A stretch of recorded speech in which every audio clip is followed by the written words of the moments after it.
Hi, everybody. How you doing?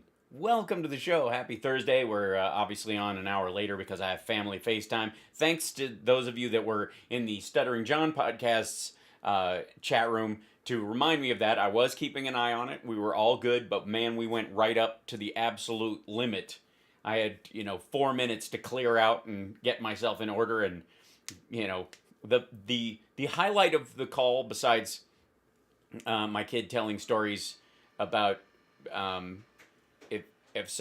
if they were falling down and they farted, would it slow them down like rocket boosters to slow their landing, which is a great conversation to be having with a 9-year-old. Was my dad hanging up the FaceTime call and just pausing it. Both of my parents, for whatever reason, whenever they are hanging up on a FaceTime call, and I do expect to have an entire scientific discussion in the chat room about Camden's theory about back-end jet propulsion as a way of keeping yourself from hitting the ground so hard. And over the course of, my dad and my mom, whenever they're on FaceTime, they never seem to hang up. They always just pause it. And so basically there's just this kind of blurry version of them with their name on top of it, and then just a whole conversation. Like, I think it's off. I don't know. This is anyway. And we're trying to. Okay, it's look on. Where's that button? I can't.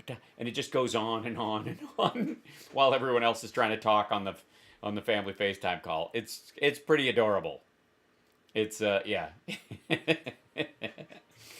It is such a Hal's Kid thing. Absolutely, my kid is curious about the physics of farting, and I think that's what puts him in an entirely different class from just your run-of-the-mill finger pullers. You know what I mean? So, hi everybody, welcome. Hey Tom, hi Christy, hi Bob. What's happening, Jillian? Good to see you.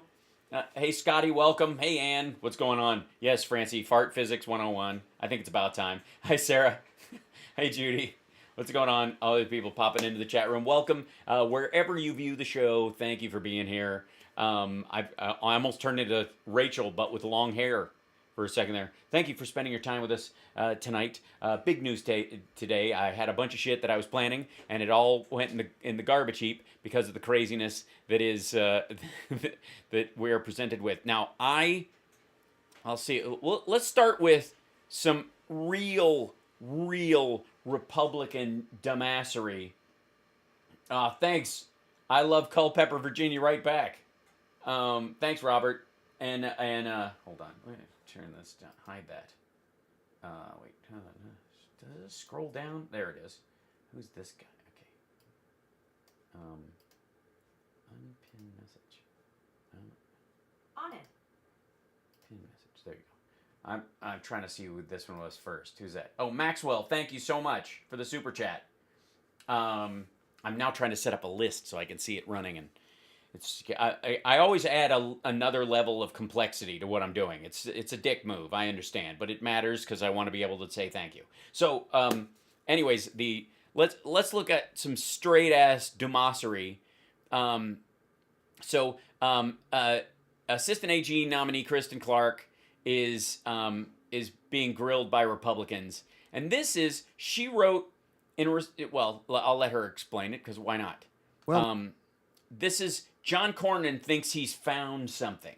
He thinks he's got her by the short and curlies, and this is it. I mean, how do you have a taxpayer supplied staff? How do they not run interference? Thank you, Francie. How do you have all these? I don't have a staff. Whatever you do, don't bring this up at the massive hearing that's going to be televised with the assistant AG, who's a black woman. Just some, you don't have to walk on eggshells. You can talk to her like she's a human being, because she is. But there might be a couple of areas where, boss man, I noticed you've got a couple of blind spots, and I really would like to help you out. Don't bring up. I know you think it's a good idea. Where are you going? Where are you going? Where are you going? well, maybe there's a misprint, but I'm sure In your head. you can clear it up for me. Dating back to your days when in school, when you seemed to argue that African Americans were genetically superior to Caucasians.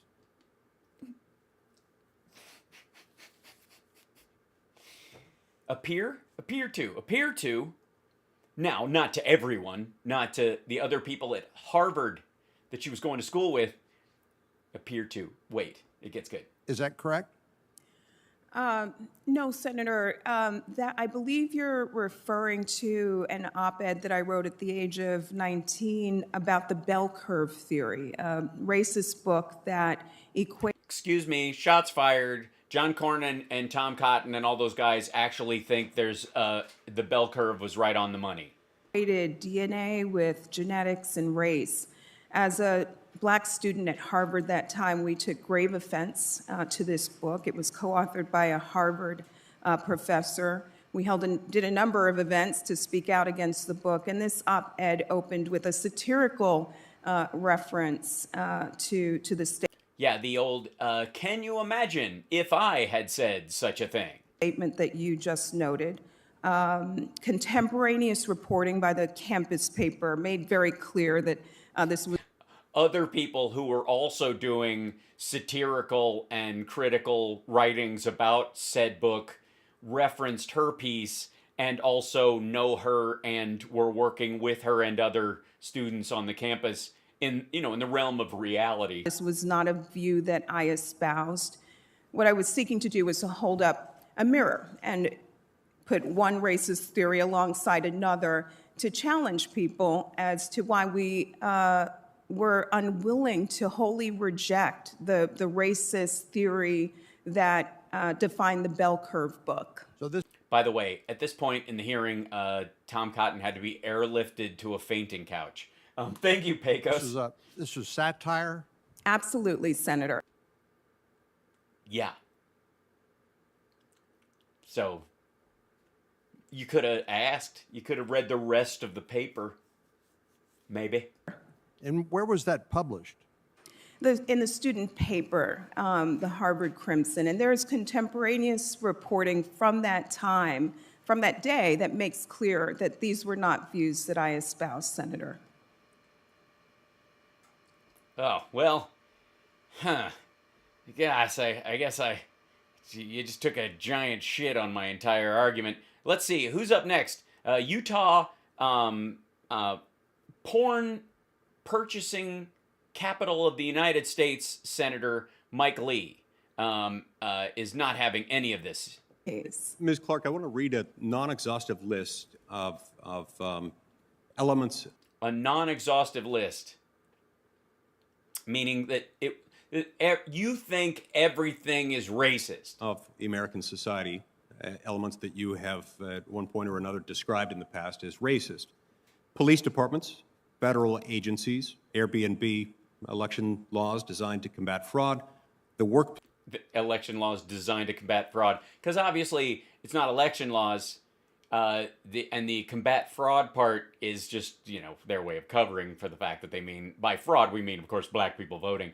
At no point did she say the idea of federal agencies or the idea of police departments are in and of themselves, by existence, racist, but police carry on.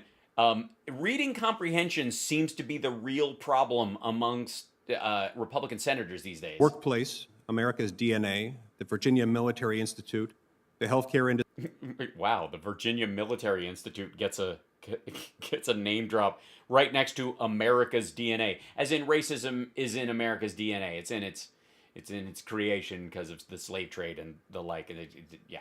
Industry, federal courts, and the Department of Justice. Now, you've worked for the Department of Justice and with the federal courts. Were those institutions racist when you worked there? Look, they obviously let black people work there. I've had black people work for me.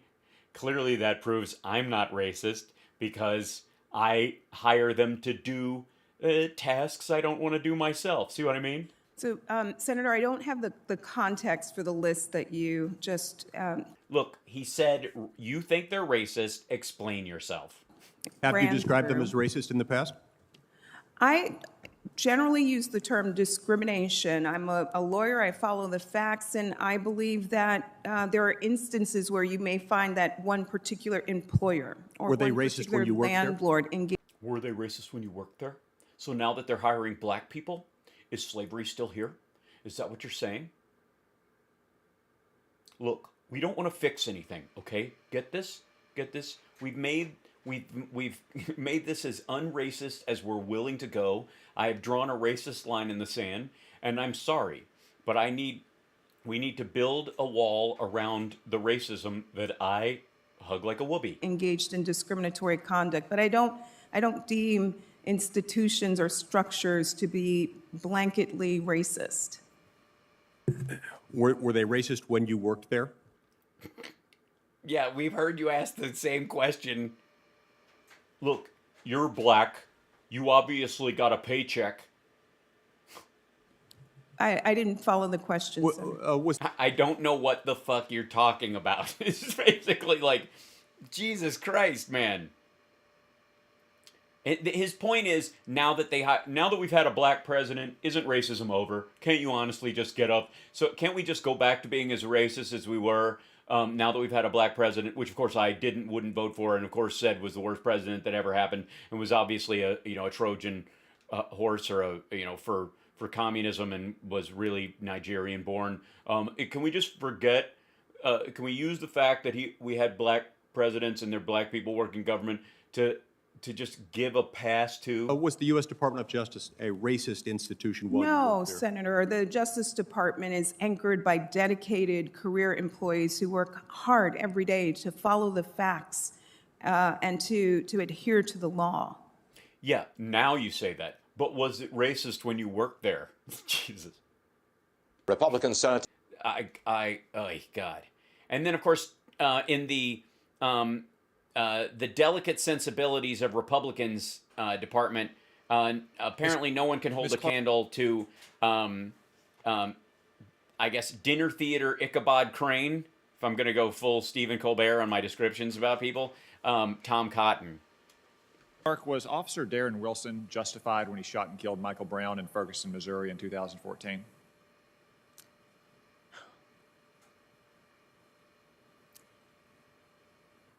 So there is a trial underway right now, Senator, and I, like millions of people, am sitting back and watching the trial as it plays out, and am prepared to accept the verdict of the jury.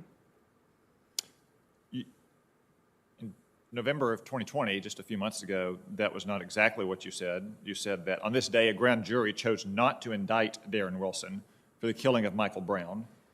It's a powerful reminder of why we need to make clear that Black Lives Matter. We must demand that the Department of Justice resume pattern practice investigations and expand prosecutions involving. Right. Yeah, I can help you with the heavy lifting here, Tom Cotton, with your teeny little feather brain.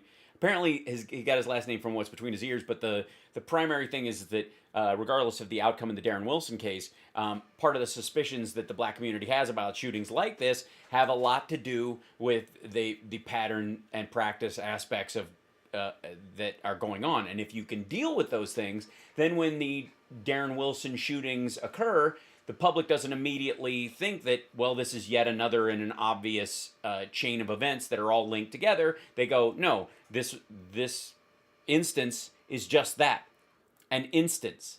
When you can break up the pattern and you make efforts to try and get rid of the racists that are in police departments or the practices that might make them deal with certain people differently than they deal with others, then you can eliminate from the public's mind and the concern, or the overall, you will make an understanding that, of course, Black Lives Matter. Especially, in some cases, black cops who are gunned down by, criminals of all stripes at some point. Their life matters too. But you don't have the public having to chase that because the incidents of those circumstances are well documented. There's care taken to show all the sides of that, whereas you don't have them hiding the evidence or the body cam footage of a circumstance like that for a long period of time, making people, wonder and worry. And then, like school shootings, there's another one that happens. So her prescription is exactly right. and that the Darren Wilson case, however you believe it went, the reality is that people wouldn't attribute that circumstance to a pattern if there was more work done to deal with an obvious pattern that does exist. Seem logical? Involving police shootings. I would also Yeah. And point out that Eric Holder's Department of Justice in March 2015 conducted an extensive review of Officer Darren Wilson's conduct and concluded that it did not support the filing of criminal charges. They issued an 87-page report that was done under the watch of your fellow nominee, Vanita Gupta. is it her responsibility to read a report you're talking about that references this particular case when she's not in that job, and it's someone else's? All right. I might add. In fact, there have been 3 separate investigations. So you're okay with Anita Gupta then you're going to they're going to sail right through Tom Cotton because you agree with their perception of the circumstance? That have cleared Officer Wilson of wrongdoing. And just last year, however, in June, you sent a letter to Congress in which you described the Michael Brown case as, quote, prosecutorial decisions not to indict police because of impenetrable qualified immunity for police and acquittals based on racism, end quote. Why do you continue, despite all this evidence to the contrary from many of your fellow Democrats, to refuse to take an answer on whether, or take a position on whether Officer Darren Wilson was justified or not in the shooting of Michael Brown? And Senator, if I can, I want to correct my answer. I indicated that there was a trial still going on, which is... She thought you were talking about the Chauvin case because, at this point, there are enough unarmed black man shootings that it's easy to mix them up. It's kind of like school shootings at this point. He can which one are we talking about? Not the case. So I just want to offer up that correction. I think that in general, there is a need for greater police accountability. There is a bipartisan agreement on this issue. I know that this body did a lot of work last year. Ms. Clark, those are all policy questions, and we'd have that policy debate. But Is there a policy debate? And this is when Dick Durbin responds to to Tom Cotton's issue. Hold on. that you won't answer the simple question, yes or no. Let's turn to another case. By the way, anybody who expects a simple yes or no question from someone who's going to work as an attorney general or in the Department of Justice is just being an asshole to some degree, Democrat or Republican, because we have an extraordinarily complex legal system because of the voluminous number of freedoms that we enjoy. The fewer freedoms you have, the easier it is to say yes and no on laws. In North Korea and in China, quite frankly, and in Russia and a lot of, although there's a lot of wiggle room there, I would guess, not for the better, but it's easy to say no. If you get caught doing that, you're just done. But in our society, that we recognize mitigating circumstances. We recognize we have. I mean, the woman who shot the young man in Minneapolis. Like, what was it? A week ago? Less than a week ago now. It's God. It's hard when they overlap as much as they do. That just happened, and she's going to be charged with second-degree manslaughter because there's a first-degree manslaughter. And there's third-degree manslaughter. Just like there's first, second, third-degree murder. And there's depraved indifference. And, messing with a corpse. There's all kinds of, there are so many levels of when you are involved in the death of another human being. And so a yes and no and that's just in the killing part of it. Get into robbery and theft, and the bifurcations and all the other secondary laws are extraordinary. So the yes or no part of it is just to is to create the fake idea that they're not a person of principle, and you are, which he is obviously not. Which Jacob Blake, Senator, could you please just allow her opportunity to respond? could you please stop your pattern of interrupting me repeatedly? This happened the last time we had a hearing. Whoa, sorry, bruh. He's the chair.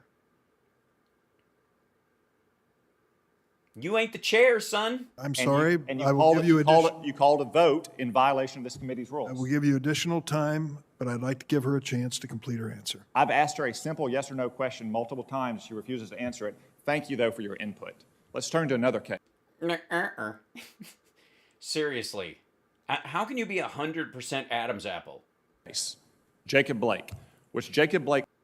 This is the whole thing. Look, and by the way, Tom Cotton's entire line of questioning is, didn't these black people really kind of have it coming? I mean, honestly. That's the root of everything.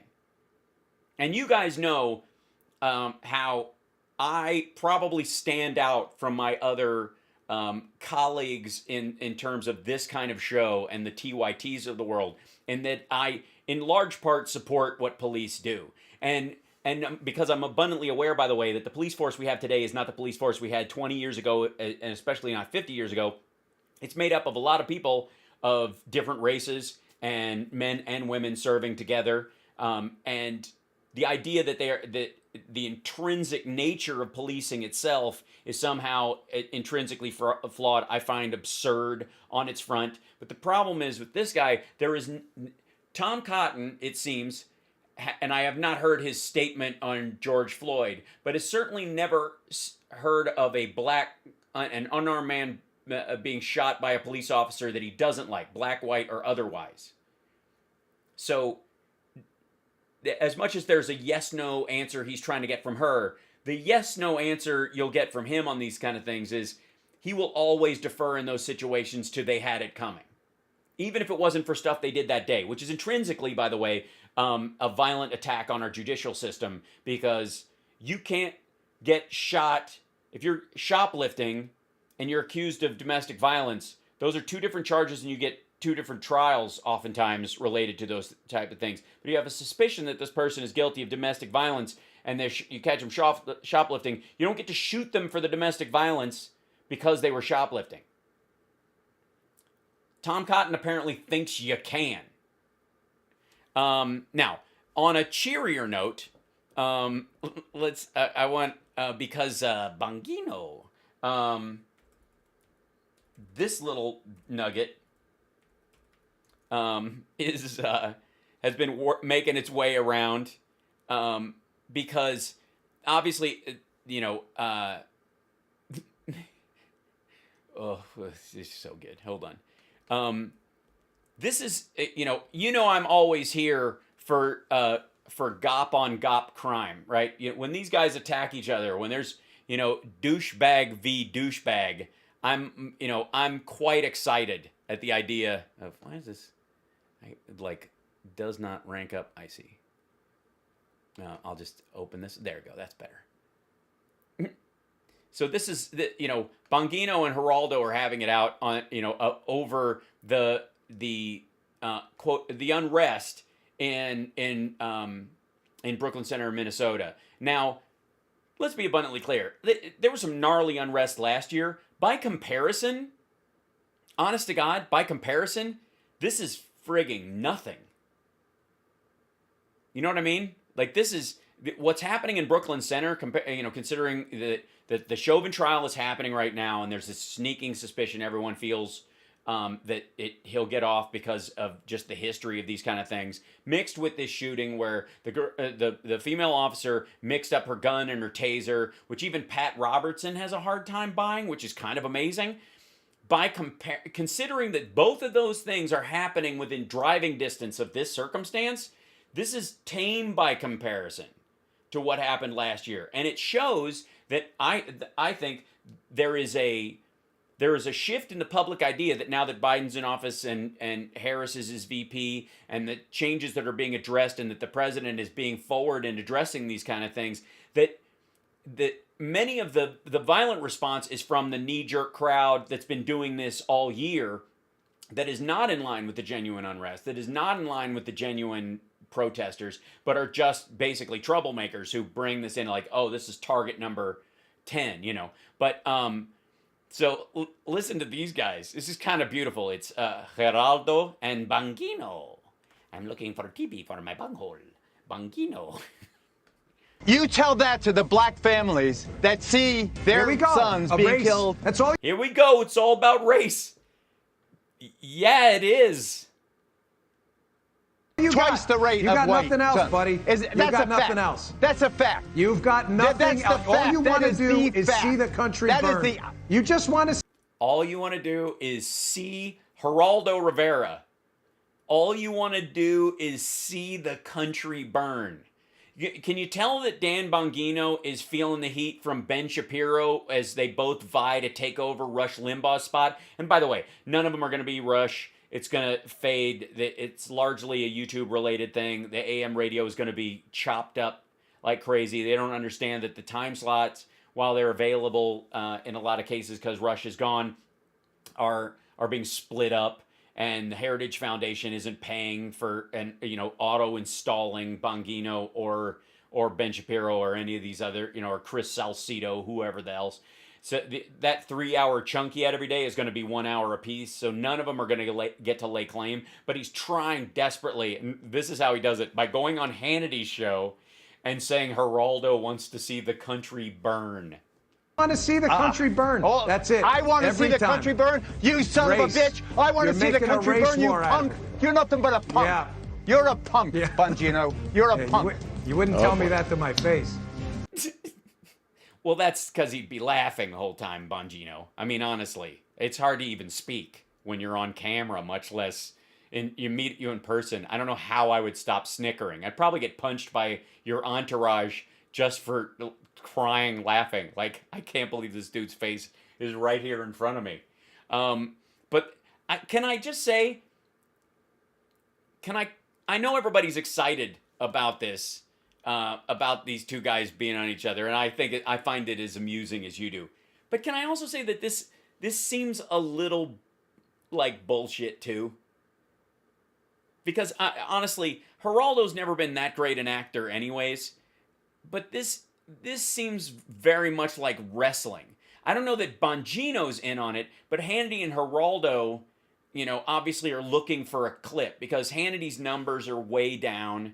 So now they, maybe they'll a bunch of people will just kind of jump in like, oh, I guess we got to watch Hannity for the fireworks, right? Country race burn, you war out of punk. it. You're nothing but a punk. Yeah.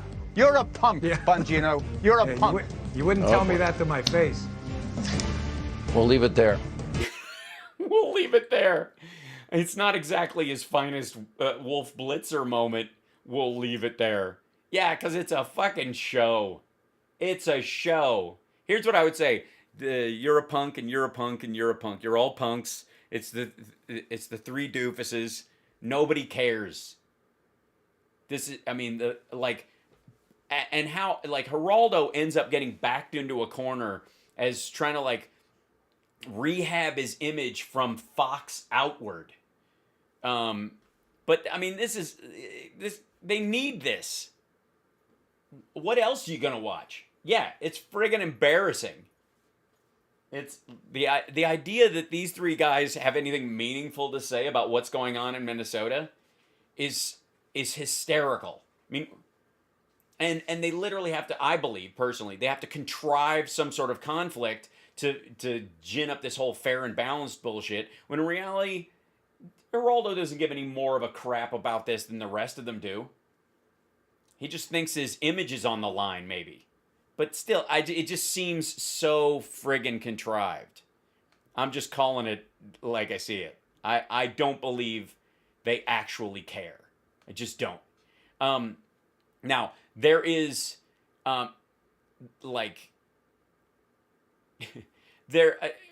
scaremongering, it's hard to keep track of the volume of stuff that they have to scaremonger on. Oh God, no! Oh God.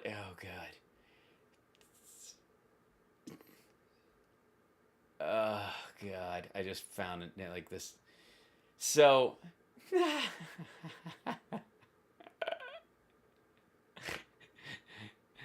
This is in its own way so beautiful. Okay, so this is, thanks CSL. By the way, I didn't see this one until I was already working on stuff. So Candace Owens has, you remember we were looking for a Kimberly Guilfoyle? We hadn't had a sighting of her, except with her and Don Jr. And by the way, oddly separate considering they're a couple. Is that his choice or her choice? Is she trying to carve off her own political slice like Lara Trump is, or is he just not wanting to be in, like, he wants his own shot when they put the camera on him, so he wants to be far enough away. But this is the name of this, Donald Trump Jr. on strong foreign policy. Oh God. Hey, my name's Art. I was fortunate Hi, Art. enough to go with the School of Public and International Affairs to China this past May, and we got to go to the U.S. Embassy. This is super exciting and very quiet, and normally their stuff is very loud, but... In the embassy, I guess this question is more for you, Mr. Trump Jr., but... Mr. Trump Jr. Yeah, at the embassy, we got to learn about a lot of... Like what it means to be a junior versus a senior? Like... It's not, yeah, it's really quiet. I don't know if they'll be louder, but he basically is saying that he went to China with actions that, and comments that some... And by the way, what was it that turned Carrot Top into a right-winger? I'll never know. That your father has made, and the, I guess, consequences, or however you want to look at it, consequences that come with that. But they were saying that is creating an erratic style of international policy that a lot of other countries cannot, I guess, not contend with, but just work with. No, I think you hit it right. They can't contend with it because they're used to us bowing down and giving them whatever. We're the Yipes. Little close to home there, Kimberly. They do what now? This is the first presidency to actually use the economic might of the United States. We are the largest consumer. That was the first administration to use the economic might of the U.S.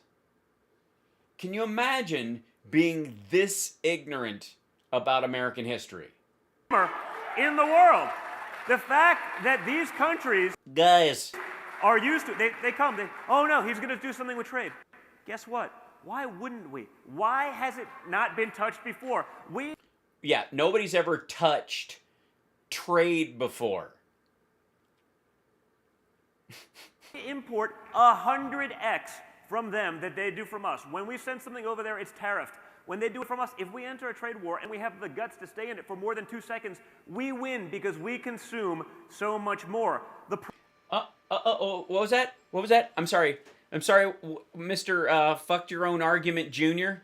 What'd you just say? What was that? What was that little piece, that little detail about what, how much? In 2 seconds, we win because we consume so much more. Okay, so country of 340 million people consumes so much more than country of 1.2 billion people.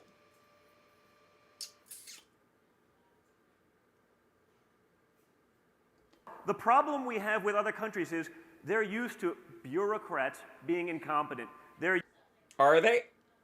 Or are they used to, like, our allies being team players with our country, and then we have an adversarial economic conversation with certain countries, and it's complex, instead of going, everybody's an enemy except guys. They're used to people not even asking the question of, well, why are you taking advantage of us, and why should we just accept that? No one even asked the question before. Yeah, not like that, because it sounds dumb. It sounds like you don't know anything about trade. They don't ask it that way. They just go, you have to understand, we have to put a tariff on this because you're trying to, like Chinese steel, for example. If you don't mind, let's see, what's an easy one? Chinese steel. There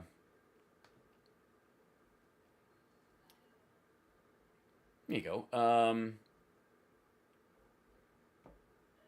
Let's just go on this. Fact sheet: the Obama administration's record on trade enforcement. WTO cases announced by USTR builds on strong trade enforcement record. By the way, we just won a big case storyline that you hear in about that Trump kept talking about. That was a trade lawsuit that was filed during the Obama years and just took that long to work its way through. Trump didn't dream it up. Wasn't his idea. Doesn't know anything about it. just didn't care.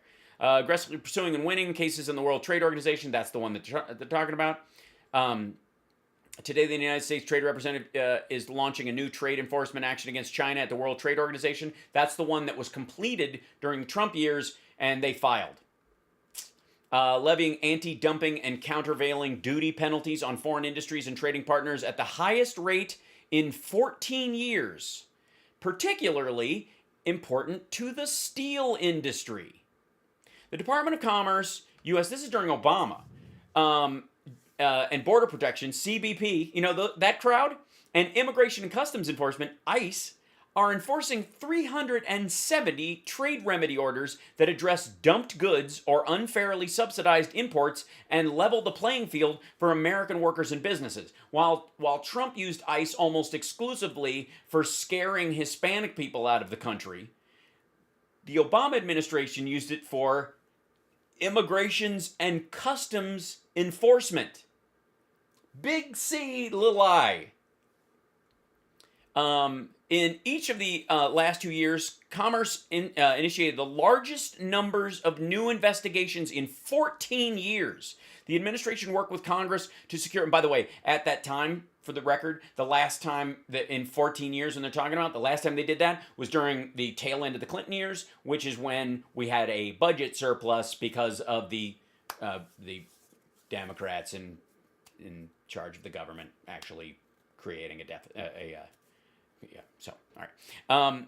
Commerce has conducted investigations and made final determinations on important cases brought by the American steel industry. I thought they were trying to destroy the steel industry. By the way, what kind of steel is Trump Tower made out of? Scritchy, scratchy, scritch. Pursuing diplomatic engagement to uphold labor rights, protect the environment, and ensure intellectual property rights are enforced. Combating excess capacity in industrial sectors. Oh, look at that. What's that? That's about people intentionally overproducing to undermine ours, because communist countries can intentionally overproduce because there is no profit downside or upside. They can just do it to destroy other industries. The United States led an international coalition to bring together more than 30 countries, including both G20 members and as well as including both G20 members and as well as major steel producing countries that are not in the G20, to form a new global forum on steel excess capacity. The Global Forum, co-chaired by the United States, will address market distorting practices that negatively impact trade and the steel industry. What? Guys, why didn't anybody even think to ask? Guys, no one's ever thought. Building stronger enforcement authorities and coordination. You know all those laws that Trump got to take advantage of? Yeah, they were built stronger and fortified during the Obama years. He cribbed off Obama's notes. Just so you know, guys. So again, imagine being this ignorant. Doing this and changing it up is changing the game, because all of these guys, then they get on TV and they say, oh, it's so terrible, Trump's doing this, it's really going to affect our friendship. Well, guess what, guys? If your friendship with us is predicated on you being able to screw us, on you being able to take advantage of us, you're not that good a friend. And now we're talking about Germany and Italy with like olives and cars. That's the reality. Make no mistake. China. Who's the guy way over on the other side over there? I just saw a hand come in. So there's 4 people on the panel. Oh, so Christ Almighty, Turning Points USA. This is your camera work? Who didn't show up right here? Who was Bongino supposed to be? Bongino. China will do whatever is right for China. How do we get back to China? You momentarily talk about effectively what his reasoning for attacking. This is how they do it, kids. Is they go, you're not really a friend if you're trying to help us out. Well, no one ever assumed China was operating from a friendly point of view. They just recognized them as the economic threat that they were and recognized the reality of dealing with them. And that when you've got a country where a third of their population is in poverty, abject, brutal poverty, and without the help of the rest of the world, these people are going to die. And then as you're helping them, they start gaming their own system, and you have to start slowly tapping the brakes to get back at it. It's wholly different than German car companies competing with American car companies for sales in North America, including Canada and Mexico. Most of these other countries, with the exception of some of the crazy politicians in this country, will do whatever is right for their country. So when they act a little outraged, it's not because it's good for them. It's because we're finally taking care of ourselves. I use the analogy all the time. You know, when you're in an airplane, and we fly a lot these days. Okay, this is going to be a great analogy. I can't wait. Somebody, anybody got some Post-it notes and and a Sharpie, maybe a big whiteboard? Please break this down for me, because I have a feeling this analogy is going to be on point, guys. I mean, if anything can sum up the complexity of trade, from consumer goods to steel, to the environmental and labor regulations in different countries, and basically Walmart's purchasing power, which makes up about half of our trade deficit with China. Somewhere in there is an analogy about him flying first class. Okay? Something happens. Pilot says, put on your mask before taking care of those around you. Love you. Bye. Good luck. Have fun. My girl's got a meeting, so she's... You're still printing, or is it just eating? You got it? Okay. In case you need me to bring it to you, I'll do it. I love you that much. Glad to do it. All right. So, the put on your masks first. So the analogy is, we're the parent, the rest of the world are children. So our NATO allies, the European Union, England, they're children. And we've got to put on our mask first before we help them. So, all right. When we solve our own problems, then we can deal with the rest of the world. I'm not against that. But we have a lot. We're number... How do you solve your own trade problems internally if protectionism and tariffing is your only go-to tool? 28 in education, behind a long list of third world countries that... Wait. So we're talking about trade and how China and Europe and Germany and Italy are taking advantage of us in selling us olives and BMWs. And we're 28th in schools? Asshole, which party is always attacking public schools, underfunding them, trying everything they can to drive that out? You know what? One of the things that makes us 28th in the world is that the quality of a school is predicated on the tax dollars available in a district. And there are very few districts that are able to fully fund their schools. Even in well-to-do neighborhoods, you have kids selling candy bars and stuff for field trip money, for the gas to go to a place that's 20 minutes away. That spend a basis point, a fraction of what we spend per capita educating our kids. How about that? Why don't we solve that problem first? Why don't we build up our military? Why don't we take care of our vets? They do not. That's all. By the way, this asshole is also the same person who's going to tell you that all those countries that have better schools than us, that are kicking our ass in the public school game, you know, that we spend more than they do, which is not true, per capita especially. And their biggest complaint about those countries overtax. Those countries take too much in taxation. Where do you think the school funding comes from? Vets, and then we can worry about it. So when these other countries do that, and you've seen them now, okay, well, we'll give up on the trade war because they know. Is that what they're saying? Is that what they said? Did they all cry uncle? For real? For real? What the... Did you listen to this again? Listen to this shit again. What did they do? Countries do that, and you've seen them now. Okay, well, we'll give up on the trade war because they know that if we have the guts and we don't have these... We will give up on the trade war. At what point did any country in the world, quote, give up on the trade war? I'm sorry, what month did China cry uncle? When they signed phase 1 right before the lockdown of their 3 or 4, we don't know how many, 9 phases, depending on who you asked and when. They signed one of them that says they're going to buy, what, $50 billion worth of, or $30 billion in the first year of agricultural stuff from the United States. And they didn't even meet that. They bought $14 billion or something like that, which that's not a favor to us. They got a lot of people to feed. we give up. Like they fucking, like Trump made them cry uncle. Feckless politicians that the second China says, oh, we're going to impose a tariff, guess what? When you import 100 items from them and they import one of yours, you stay in the game for more than about 2 seconds. We don't import 100 to 1. You can win. Except for the fact that the one item that's coming from the United States that's going to China is a fucking car. And the 100 items that are coming from China, 88 of them are plastic things that hang that are impulse buys and toys that are assembled there for American companies. We're not buying that shit from them. American companies are having that shit manufactured there. You know, again, how fucking dumb. We have to start using our economic might to take care of ourselves first, and then we can help And others. by the way, the president is just doing what he's Yeah, tell him, Kimberly. Fill him in. supposed to do, which is actually run this country in a responsible way like any strong business CEO would. Because Yeah, that's right. Run this country like a good, strong business CEO. And the first thing you do is fire anybody who isn't pulling their weight. So poor people, anybody who's not healthy enough to survive COVID, you know what I mean? Like, what are we... I mean, obviously, COVID deaths were just another form of downsizing, right? Right, Kimberly? because for years and years we've been taken advantage of. Really, have we? Because we had a budget surplus under Clinton.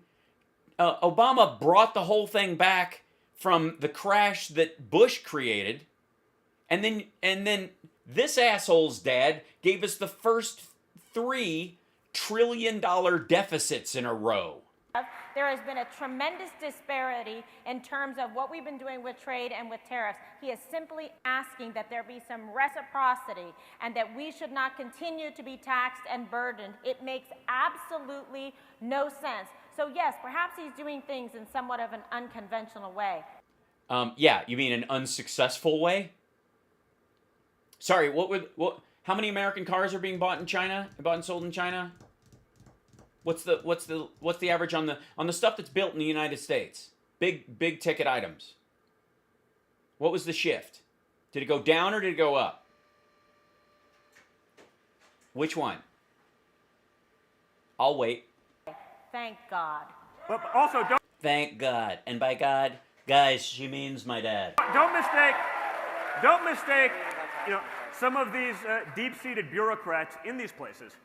Okay, these guys aren't necessarily Trump fans. They are part of that establishment system that he's fighting against. I mean, when you look at what, say, Rick Grinnell in Germany, the ambassador to Germany, has done, Amazing. he's shutting down Iran. Has done? Because he's... How old is this thing? When was this put up?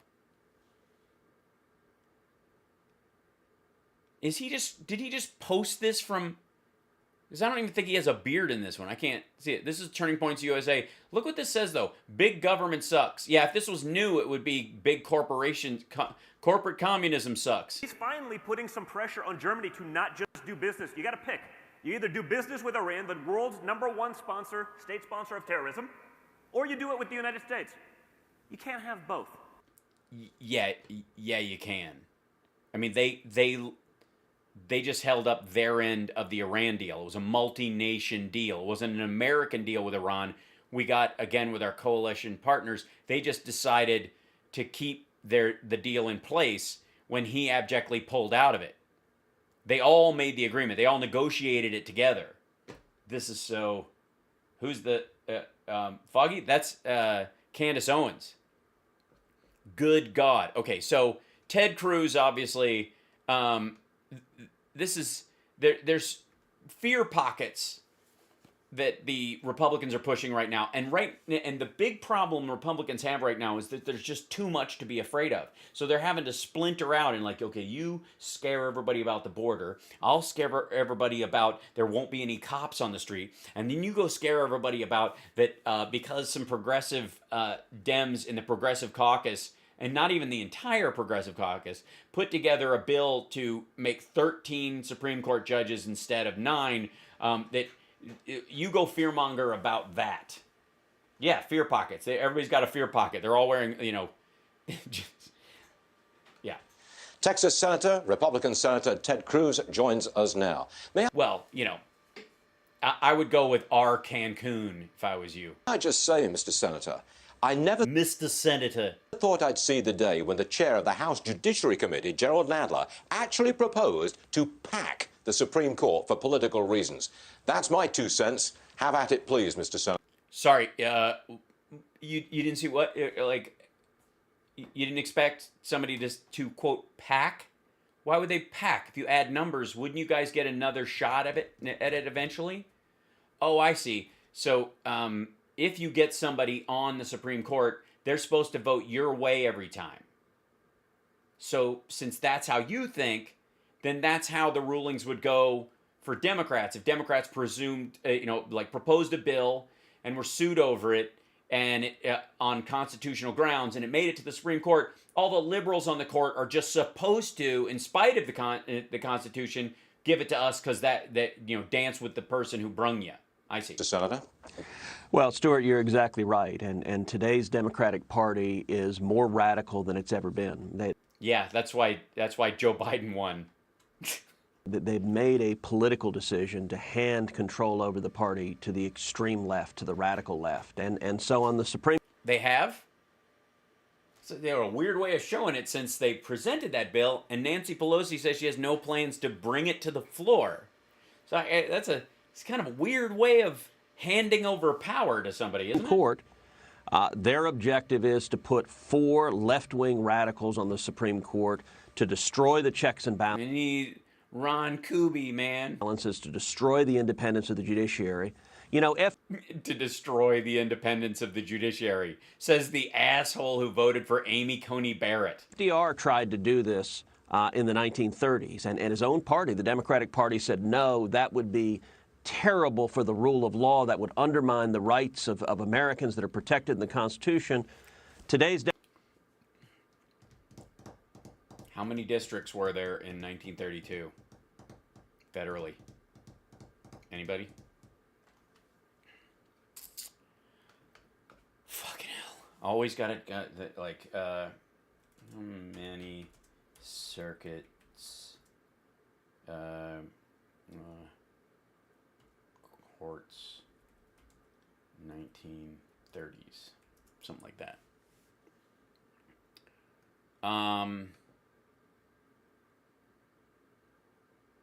1991. There we go. The Evarts Act. We're going to learn something new every day. Creating the modern appellate courts. The Evarts Act of 1891 accomplished the following. Created courts of appeals by region and circuit. Congress in the Judiciary Act of 1891, commonly known as the Evarts Act, established 9 courts of appeals, one for each judicial circuit at the time. The act created another judge position for each circuit, identified in the legislation as the circuit justice. Appeals from trial court decisions were heard. Today, 12 circuits hear appeals. The Evarts Act established the structure of appellate courts, which would be the 12 and 1, like there was 9 and 1. Established Court of Appeals, gave appellate courts jurisdiction over most appeals, set the stage for internal governance by the system of judges. 1922 law, which would be before said moment, that established a conference of senior circuit judges, was the forerunner of the Judicial Conference of the United States, the administrative body of the federal courts. It gave the senior judge in each circuit official administrative authority over the district courts in each circuit, which is commonly referred to as our main circuit judges. Congress expanded the administration's responsibility of courts of appeals judges in 1939 with the creation of circuit judicial councils. Fast fact, laws passed by Congress after the Evarts Act set up a model of self-governance for the circuit courts that has evolved into the governance structure of the federal court system today. Thank you, Aggie. Hey, yay, she's getting her vaccination on Sunday. Yay. Congrats. That's awesome. Yeah, there were 9. There were 9 when that shit was going on. Now there's 12. And so it was 9 and 1. All right. Or 8 circuits and then 1, and now there's... Today's Democratic Party doesn't care about that at all. No, they don't care about that. You know, my latest book is an... Oh, never be afraid to sell a book. What's the title? Soft and Absorbent? Entitled One Vote Away, How a Single Supreme Court Seat Can Change History. Which one's it going to be? Let's see. Obviously, Breyer's going to step down. He's going to go. So we'll replace him sooner. The idea, everybody's talking about how like he needs to retire before too long so we guarantee that we get a seat in there. And it would be preferable, Stephen Breyer, if you're listening, sir. Thank you for your service. Goodbye. That said, next in line as far as age is Clarence Thomas. And then, you know, obviously there's some chance of alcohol poisoning. I'm just kidding. Yeah, Clarence Thomas being the oldest one after Stephen Breyer. I believe so. Yeah. But I don't think he's going to step down anytime soon. If there was, you know, health-related reasons, that would be the only one I could think of. You know, I have no idea what all these... We know what his diet's like. But, yeah, and they hate Roberts. The right wing hates Roberts. So as much as they're putting this graphic up right now, they consider him over here. So that's what the one vote away. And every chapter of the book talks about a different constitutional right. There's a chapter on free speech. Is there? Do you have child porn in there just to prove that you're a purist? Do you have links to snuff films? Because, you know, obviously it's sacrosanct and you can't put any limits on it. There's a chapter on religious liberty. There's a chapter. So you're for female genital mutilation then? I guess you got a whole, like, that needs to be protected. Ted? On the Second Amendment. So you believe we should have a well-regulated militia, so regulations are key to a solid understanding of the Second Amendment. And the book tells war stories. From someone who's never been to war. From litigating some of the biggest landmark cases before. What you mean, tells courtroom stories? War stories? Ya prick ya? Look at that. Obviously there's a commie running the country. Is Stuart Varney just fucking with Ted Cruz right now? Before the Supreme Court. It brings you inside it. Yeah, does it bring you inside the fact that Biden's going to hit 34,000 in the Dow before we get midsummer? You understand what's happening at the court, how they reach their decisions, and what is... Look, it's just going up right next to you. Tell me again about the commies. Show us on the doll where the bad commie touched you. So powerful in the book and it is that it makes clear that in case after case after case, our fundamental liberties were decided by cases that were 5-4. We're one vote away from losing our liberties. And yeah, now you know what it's like to be a woman in America. Objectives of the Democrats, if they put 4 new radical leftists on the court. Well, why would they be radical leftists? I mean, Neil Gorsuch isn't a radical leftist. You could have had him in, and that would have swapped out one of the, quote, radical members. Our free speech rights go out the window. Our religious liberty goes out the... Yeah, but what about Bank of America? Obviously, there aren't all winners in Biden's America. Goldman Sachs is up. J.P. Morgan Chase is up. Morgan Stanley's up. What did Bank of America do wrong? Down at 8 cents today. Citigroup.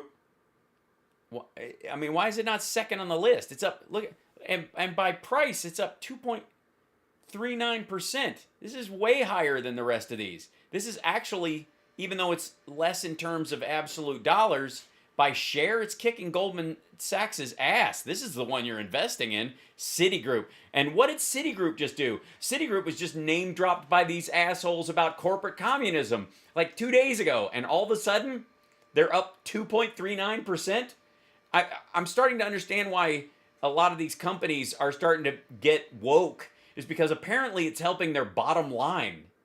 Out the window, the Second Amendment is effectively repealed from the Bill of Rights. And based on what, dickhead? Because you can't have a 60-round magazine and hang around a toddler pen? None of those are hyperbole. That is in... Yes, it is hyperbole. It's specifically hyperbole. You're an idiot. In fact, the agenda when it comes to today's Democrat. No, it isn't. It is by no means. We just elected the president who said, get a shotgun. Biden literally was like, if you want a good home defense tool, you're going to want a scatter gun, man. You want to load that up, what was it, Bill Burr's thing? Birdshot, buckshot. And I would go rock salt, birdshot, buckshot. deer slug, bear slug, right? Rock salt, bird shot, buckshot. Light them up. Let them know you mean business. If they don't leave, pepper them. And if they're still coming, crank pop. There you go. Honest to God, who's the? At what point is we don't think kids should have access to an easily modifiable full automatic assault weapon for as a plaything? Democrats. Yes, sir. I'm going to move. No, sir. You British bastard. Fuck off. Free Ireland. Move on. Major League Baseball moved the All-Star game out of Georgia because of Georgia's voting laws. No, they didn't. They didn't move it out of Georgia. They moved it into Denver. Now, I believe that you and Senators Hawley and Lee want to strip the league of its antitrust immunity. Senator... Yeah, good luck with that. They're taking the sign down. Ouch. So what would that do? Nothing. I can answer that one for you. Fuck all. Well, what it would mean is that Major League... It would mean nothing. It would mean that it's a posturing bill. It's basically like reading a bumper sticker on the Senate floor. Baseball would play by the same rules everybody else does. There is a special exemption for Major League... For America's pastime? For the singularly most American game that how far are we from him, pretending he likes cricket all of a sudden just to suck up to Stuart Varney? Major League Baseball that no other sports league enjoys. It's 99 years old. The Supreme Court invented it, just created it out of nowhere. And created baseball. I did not realize that the Supreme Court invented baseball. I'm going to take back some of the things I've said about them. Did they invent hot dogs and apple pie? And so what we introduced is legislation to repeal that special exemption and say... Look at the Coors Field with the gates closed.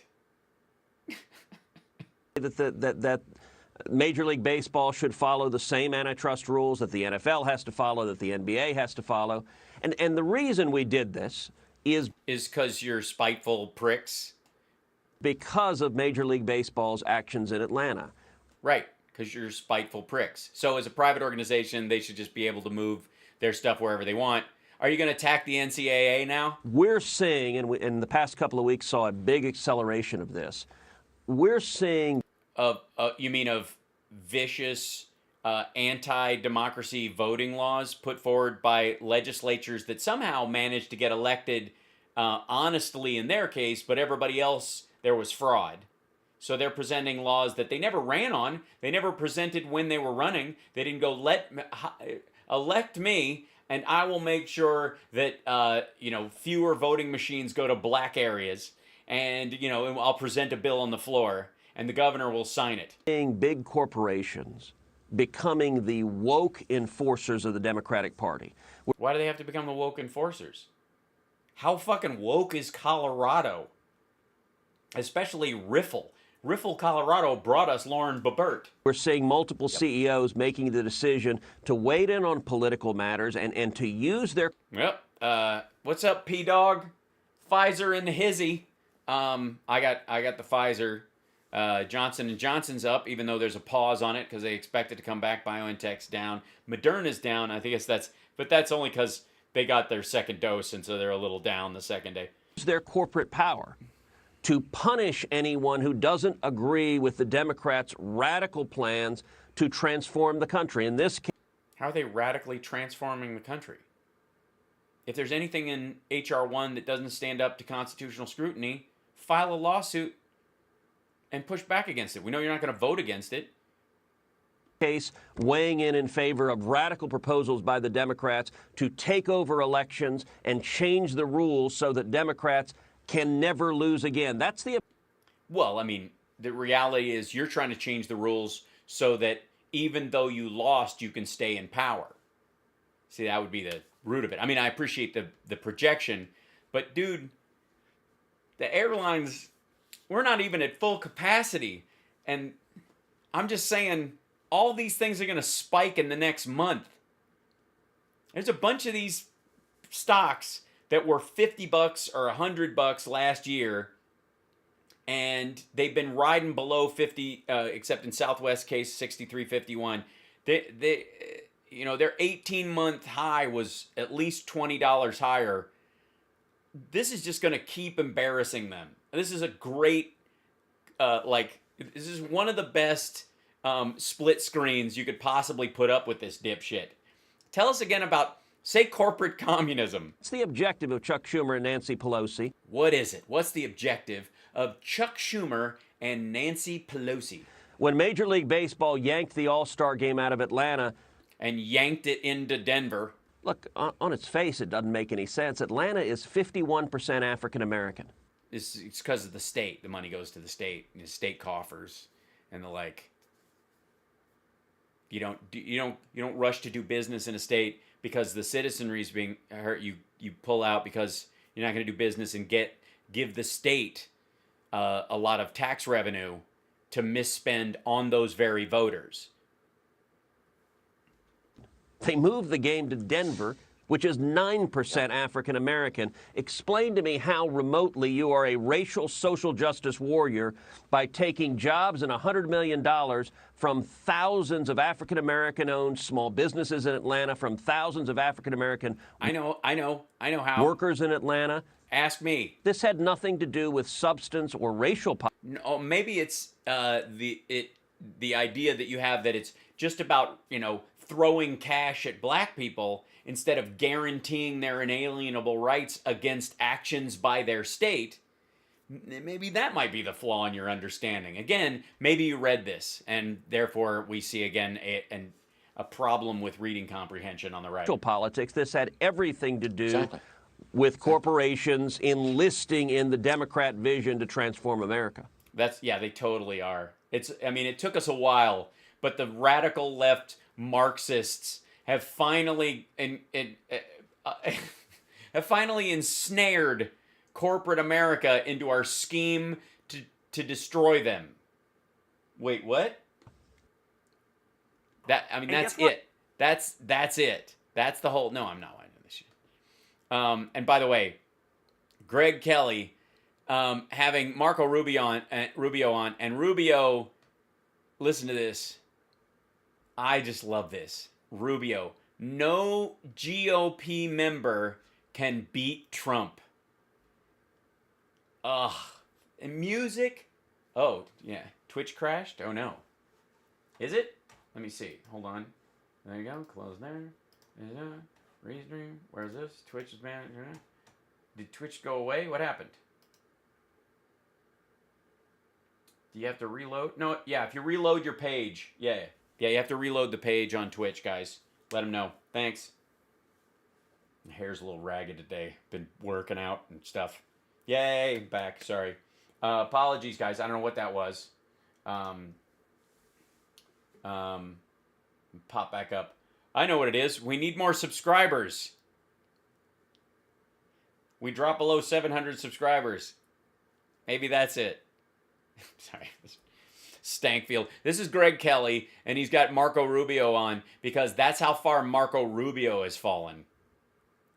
Honestly, I guess the bottom of the barrel, there's like three, but they're all layered very close together. But there's basically like Flashpoint, OAN, and Newsmax, like under here. And these are for the people who just don't chart on Fox anymore. Marco Rubio joins us, Republican of Florida, newly endorsed relatively by President Trump for re-election. Relatively? Relatively. You mean because he decided to not have his relative, namely his daughter, run against him? Senator Rubio, welcome to Newsmax, I believe, for the very first time. Great to see you, sir. Yes. Congratulations, by the way. And congratulations on the closet they remade into an office for you. What kind of Doctor Who hallway bullshit is this? He's got 2 bats on his wall? From what? His years in professional sports? Well, thanks for having me on. I think I've been in interviews before where like in the hallways, but I'm not sure I've been on a show yet, so thanks for having me. You're not sure? You're not sure? You don't have staff let you know? Remember, you did his show last week. Yeah, no, this is prime time, so thank you, Senator. Yeah, that's how I describe your show, Greg. Prime time. Hey, very enthusiastic endorsement. Oh, my shirt says Death Tongue, by the way. This was a gift from Ginger. Ginger Voigt. It's for those of you that are old school Bloom County fans. From President Trump. It looks like you guys worked really well together. Are you surprised by that? You didn't look really well together. You guys worked. You mean you kissed his ass because the winter White House was in your state and now he's moved there? And all the money people that come into that state will go see him first because he's in the neighborhood. And whereas people in Wyoming and Montana and Wisconsin and Ohio can run without Trump, you can't. That at all? I mean, let's face it, it was pretty competitive back in 15, 16, but you really forged a pretty... Was it competitive, or did he just call you Little Marco? Nice relationship here. Yeah, they're like this. And this is Trump. Yeah, look, I mean, 2016, I ran for president. It's a competitive. Dude, I know I have a stray hair now and again. But this one, nobody's helping you. Maybe reach for a jug of water, come back with it fixed. Environment, but since the moment I entered that race and throughout the Trump presidency were very productive years for me. We worked very well together with the Trump White House. Yeah, that's a great picture. Who the hell are you? With the president, he outlined a lot of the things that we worked on. You're talking about Latin America, you're talking about China, you're talking about PPP. Talking about a shot of his bald spot, which is a rarity. That's amazing. One of the first bills the president signed that he talked about often was the veterans, the VA reform bill that we passed. That he. Sorry, the VA reform bill that you passed. What was that called? He signed into law. So was it the Choice Act, the VA Choice Act? Because it fucking wasn't. Did a lot of positive things together. A very productive time and a very good working relationship, and continue. Plus, and this is. If I don't say this, I'll never get elected to a Republican seat ever again. Something people don't pick up on. This is an extra special endorsement because he's now a resident and a voter in Florida. So I don't just need an endorsement. I need his vote and the vote of all his family who are also moving to Florida. Okay. Yeah, because those 5 votes or 8 votes will really be meaningful. Okay, excellent, excellent. Look, I know this is... I mean, it's cute. I get what he's saying. Yeah. Issue is very important to you, and a lot of folks are not aware of it. The burn pits that are used by the military overseas, and we have some video of these things in places like Iraq and Afghanistan. Senator Rubio supports veterans injured by burning pits. The military gets rid of their waste by burning it. I don't think they meant any harm, but potentially a lot of harm was done. You've heard from people. Jon Stewart is actually active in this. So it's obviously a partisan thing that without Marco Rubio, who would be there to champion the fight against burning pits and the air that it makes soldiers breathe? Veterans, members of the active duty, who say that they have been sickened, have very serious diseases, including cancer, as a result of this. But what's the status? Because I believe it has not been scientifically proven at this point. So what can... So can you do me a favor? Can you pretend to give a shit while giving us an out to say it's really just a lie put forward by Jon Stewart? Be done. Well, there's a couple points. Number one is, if you think about these people, we send them overseas, put them in danger, and they're in these areas where the way they got rid of garbage and so forth is they burned it, and they burned it using jet fuel. Then you have a lot of these young veterans returning home and have these very rare cancers that develop among a significant number of them, and their families are wiped out by it. And so, frankly, it's impossible. To be frank, it's impossible to be able to prove a direct linkage between those burn pits and that cancer. But I'd like to say that so that it stops it in its tracks, and so that if there is a lawsuit or whatever, I can be on record saying it's impossible to prove a linkage while at the same time pretending to give a shit. But by the time you prove it, if you could, it's probably too late. These folks have gone bankrupt. Many have passed away, and their families are left destitute. So here's the way I view it. Here's the way I view it. Now that Biden's in office, we might actually get some funding for this kind of thing because Trump wouldn't have let it happen at all. There has to, and this is what the bill says. The bill says there's a presumption that if you served overseas in uniform near one of these burn pits for a substantial period of time and you develop one of these rare cancers that you don't typically see in the population, there is a presumption that it was caused by that. And the way I view it is twofold. Number one is we put people in harm's way. We have an obligation to take care of them. Number two is at worst, the worst thing that could happen here is that we actually provide health care for people who served our country in Government health care.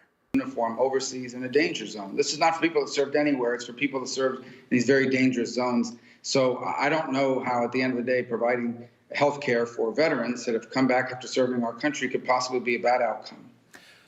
Hey, you've got my support. It sounds terrific, and those burn pits. I'm sure you'd say the exact same thing to Jon Stewart.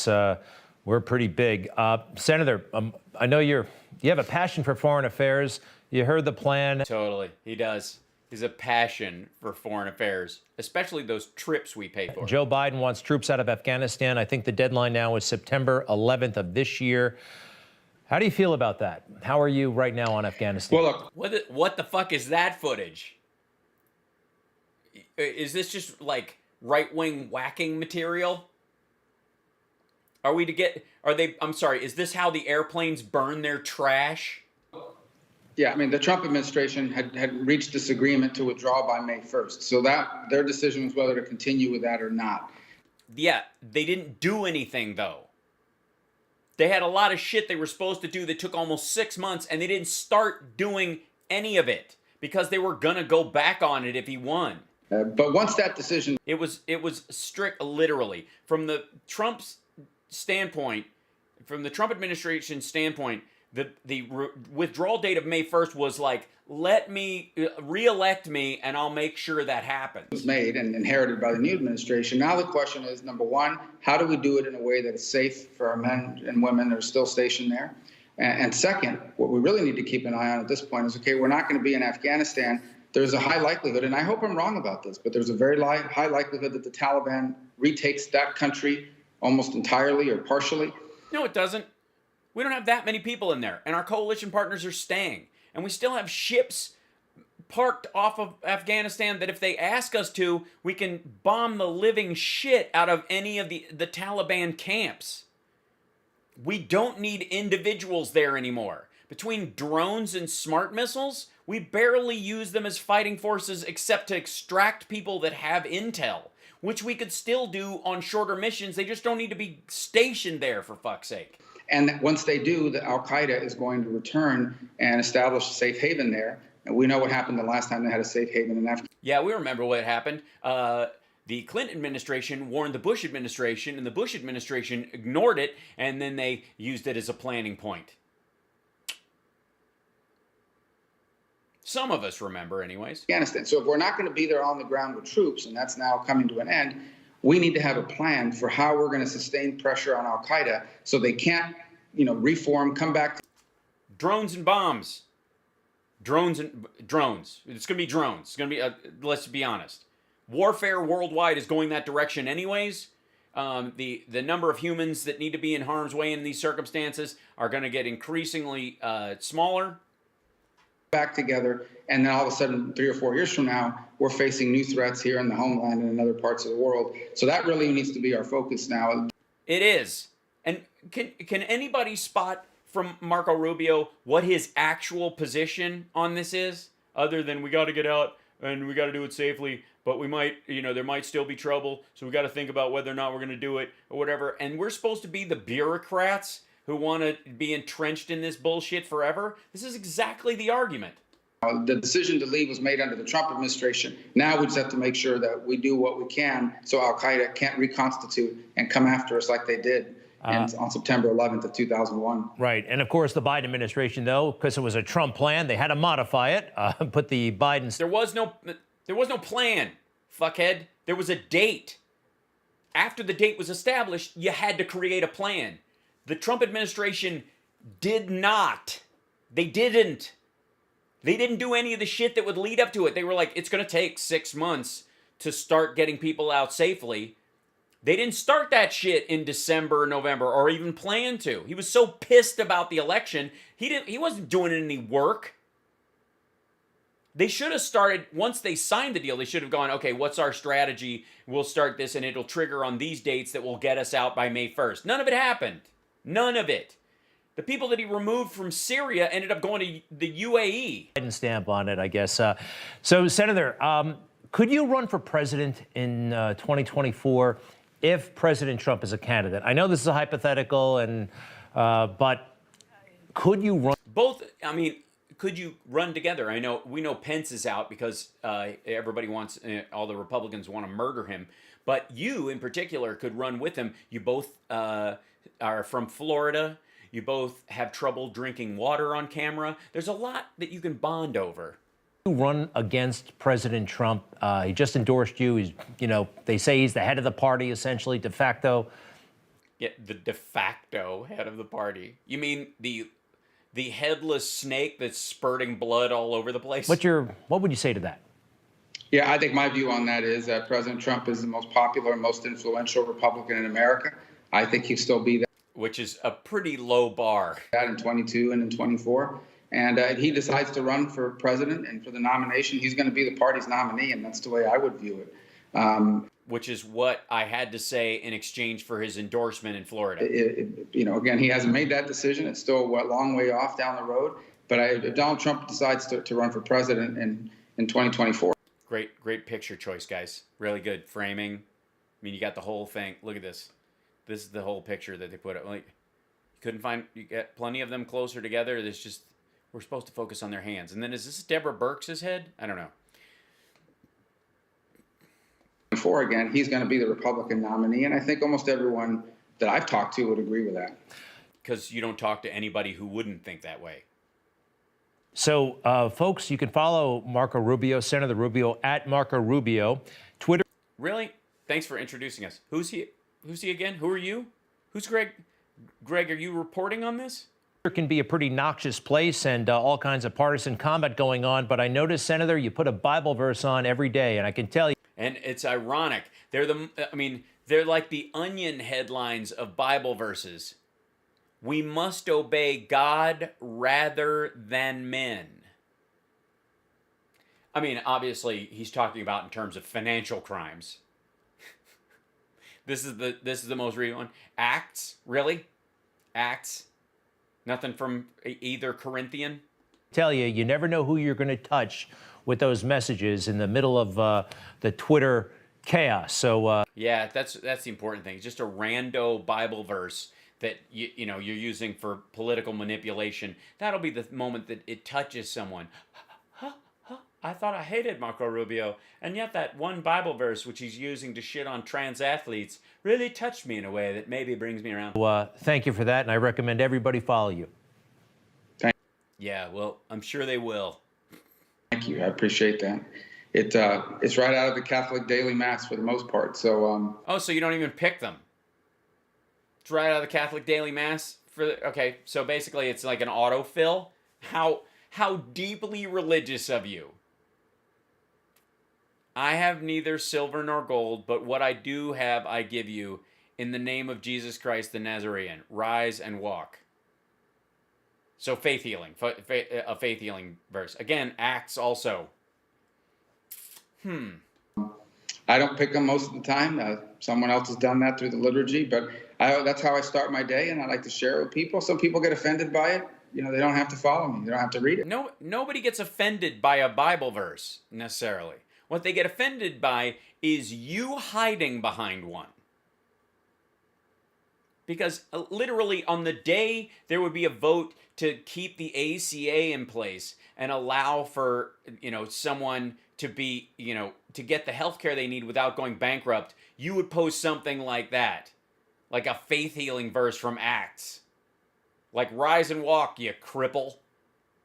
Read it. Yeah, it's amazing. You put out a message of peace, and what some people take that to mean. It's pretty wild, but... it's just wild, isn't it? Yeah. I know there's tremendous value, the ultimate value in it. The ultimate value in the hypocritical use of a Bible verse to cover your ass politically when you're doing the exact fucking opposite. You know what the effective definition of what Marco Rubio's job is? More than anything, as a member of Congress, as a senator, he's a lawmaker. That's what they do. I mean, there's a lot of budgetary stuff in there as well, but they do it by making laws. So this asshole who works for a living as a lawmaker posts this. This asshole who voted repeatedly to to gut the ACA and go back to a time when the biggest reason for bankruptcies in our country was healthcare bills, was health related. Nobody has a fucking problem with Bible verses being posted. I myself have posted Bible verses, mostly in relation to the hypocrisy that these assholes wag around. But almost without fail, this dickhead manages to post a Bible verse that he says he's not responsible for. It's almost like the Catholic Church is telling him to knock it off. You should follow God's laws, not men. Therefore, Marco Rubio, please step down. The Holy Father wishes you to stop being a lawmaker. The ACA's, he's going to vote against it one day. And then all of a sudden the papacy get like, I have neither silver nor gold, but what I do have I give to you. In the name of Jesus, Jesus of Nazareth, rise and walk. Jesus. But that's how I start my day, and I like to share it with people. Some people get offended by it. You know, they don't have to follow me. They don't have to read it. Yeah, it's amazing. You put out a message of peace, and what some people take that to mean. It's pretty. Yeah, it's funny. It's almost like Dylan Roof putting out, quotes from an MLK speech. Well, but I know there's tremendous value, the ultimate value in it. Senator Rubio, continued success, and come back soon, please. Thank you very much. God bless. Thank you. All the best. Take care. Yeah, so good. I felt bonded with them. I really, really did. Okay, so Jim Jordan, remember, hey, you guys remember cancel culture? Remember oh my God, cancel culture, it's the worst. You know, how, the Major League Baseball canceled Atlanta, Georgia. You can't buy 6 racially insensitive Dr. Seuss books anymore. You can buy all the rest, but that doesn't mean anything. Zeus has been canceled. The Grinch is gone, even though you can still buy it and watch it. It's still there, and they're going to make another version of it eventually. And, don't get me started on Green Eggs and Ham, which, of course, you're obviously going to still be able to purchase, and nobody has any plans to get rid of. The important thing is cancel culture is the worst. And that the idea that you would boycott things is just hideous. Root causes, and I'm looking forward to traveling. Hopefully, it's my first trip to the Northern Triangle, stopping in Mexico and then going to Guatemala. We have plans in the work to go to Guatemala as soon as possible. Oh, God, look how disgusted they are. She's going to go to Guatemala? What's she going to do down there? Is Kamala Harris going to Guatemala just to pick up some more unaccompanied minors to bring back with her? Bet she's driving a bus. Well, that was Vice President Kamala Harris earlier today announcing that she will be traveling south of the border, but no word on when she's actually traveling to our border to see the situation down there firsthand, which is so important. Is it so important? There's another T. Republicans today taking a dig at her with Congressman Steve Scalise holding a milk carton with her. So funny. And it's nice because you can see how they had staff print that out and glue it to the side. And they had to print it 4 times before it would fit. And then they used a glue pen. It was hilarious in The Office. It was like an episode of The Office. Photo saying she's missing on the border. Well, missing at the border. Joining us now to discuss the administration's handling or not handling of the crisis is Ohio Congressman Jim Jordan. Congressman, welcome back. And welcome back to this weird wall of mini flags. Good to be with you, Lindsay. Did you just had somebody move that in behind you for this interview? Is that what you're doing now? Because everybody was making fun of your desk? All right, I have a 2-part question for you, so bear with me. She announces she's going to Guatemala, to Mexico, before our border. Is this a mistake? And then second, she says she's going to find the root cause here. But we already know what the root... Sean Spicer loves this. Obviously, the root cause of all of our problems at the border is Sean Spicer's dancing. Root cause is the administration invited them to our country. I mean, she's missing the point, it feels like. Yeah, they totally invited them by saying the border's not open. El border is not open. The root cause is, you're exactly right, Lindsay. Joe Biden announced we weren't going to finish the wall, that we weren't going to do any deportation. He put a moratorium on deportation. But most importantly, he undid this Remain in Mexico policy, the MPP program. By the way, they didn't do a moratorium on deportations. If you come in and most of the people are going right back. What they meant is going into the country and digging people up and going after them as far as like ICE and its activities. Which every single agent, we were down there last week, as you know, every single agent said that policy change in and of itself is the reason that there is this chaos and this crisis on the border. So why doesn't the vice president go to Texas before she goes to the Northern Triangle? Why does because she's got good intel and she already knows what's happening at the border. Going down there and seeing it and standing there for a photo op doesn't necessarily do anything. She's not going to go down there and go, oh my God, I had no idea. She has an idea. They have an idea. They know what the problem is. It's administrative. If you have a sales issue, going to the factory floor, to use their corporate analogies, what they like, and meeting people on the line isn't going to change the sales issue, whether things are going in or going out quickly enough. It isn't. Why does she go to Texas before she goes to Mexico? Why won't she go to the border? Why won't the president go to the border? The reason is they don't. Where do you think these people are coming from? Are they all coming from Mexico? Are these all Mexicans? Or are the vast majority of them from Guatemala? I don't want the American people to fully understand the gravity of this situation and the fact that they caused it. Their policy change. If you're going to get So the American public isn't fully understanding the gravity of this situation? Is it because it's becoming less grave by the day? Rid of the Trump policies that worked. What are you going to replace them with? Because they haven't replaced them with anything other than we're just going to process this flood of individuals who are coming across our country and these kids who are going through all kinds of turmoil. Yeah, as opposed to what? Leaving them in Mexico alone? Or leaving them in the desert when you find them? That 11-year-old that they found in the desert, they put him back with his mom. They went back to Guatemala. That's what happened. That is not a policy. That is just, as we've said many times, that is chaos. That is a crisis. Well, and Congressman, to Lindsay's point, she's gonna fly down there. She's gonna go to Guatemala to find out the root cause, and they're gonna go. The root cause is you invited them. Yeah.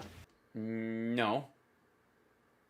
The root cause is there's a normal influx, and then Trump said, you guys have to wait in Mexico to have your claims processed, and so those people did for the better part of 2 years, and they've been setting up tent cities all along the border, and then those people started getting their claims processed. They started coming across going, obviously the old guy's gone, so we'll come in with the new guy and see if we can get our claims processed, because we're actually legit asylum seekers. And then we're going, and the United States is going, 80% of you aren't. Buy, and 20% of you will get processed. Yeah, no, exactly. When you announce to the world, come on in, we're not going to have a wall. When we get there, we're going to process you within 8 hours. If you come in with a family and you got a child under 6, within 8 hours, you are put on a bus, put on a plane, and sent somewhere in this country. Somewhere. That's not true at all.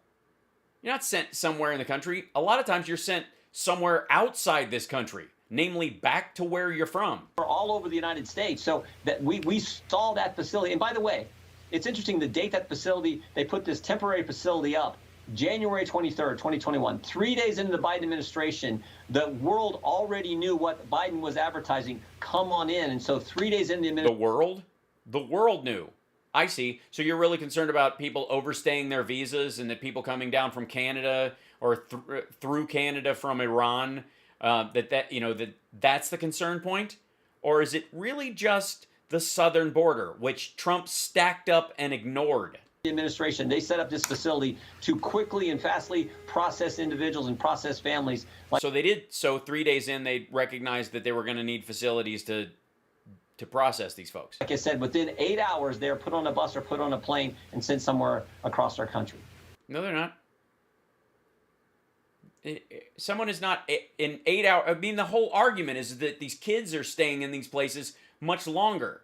Entire families that come across, unless they've got a legit asylum claim, they just get punted right back. Yeah, that's nice. I want to switch gears for a second. You sit on the House Judiciary Committee.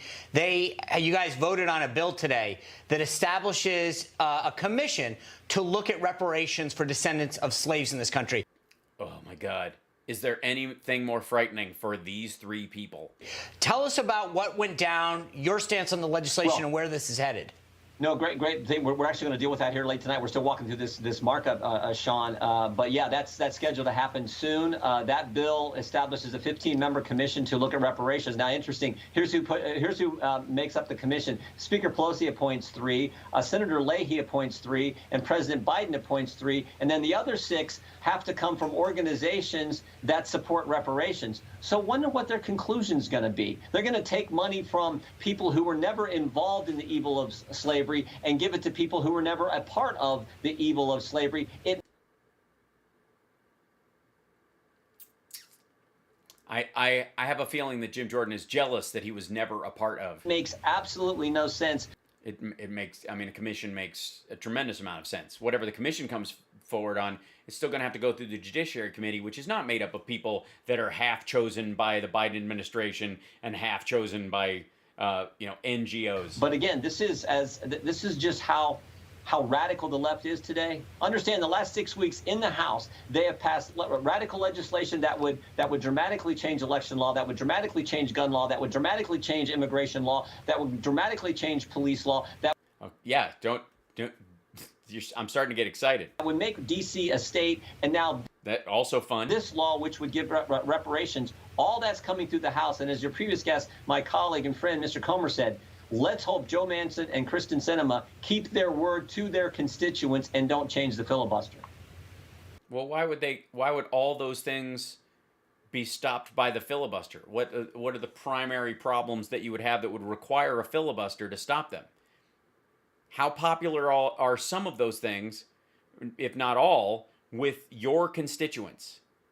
Because I'm going to guess it's somewhere in the area of 60-40 against, but that 40%, it's not lockstep zero that the way the Republicans are going to vote on it. Sure.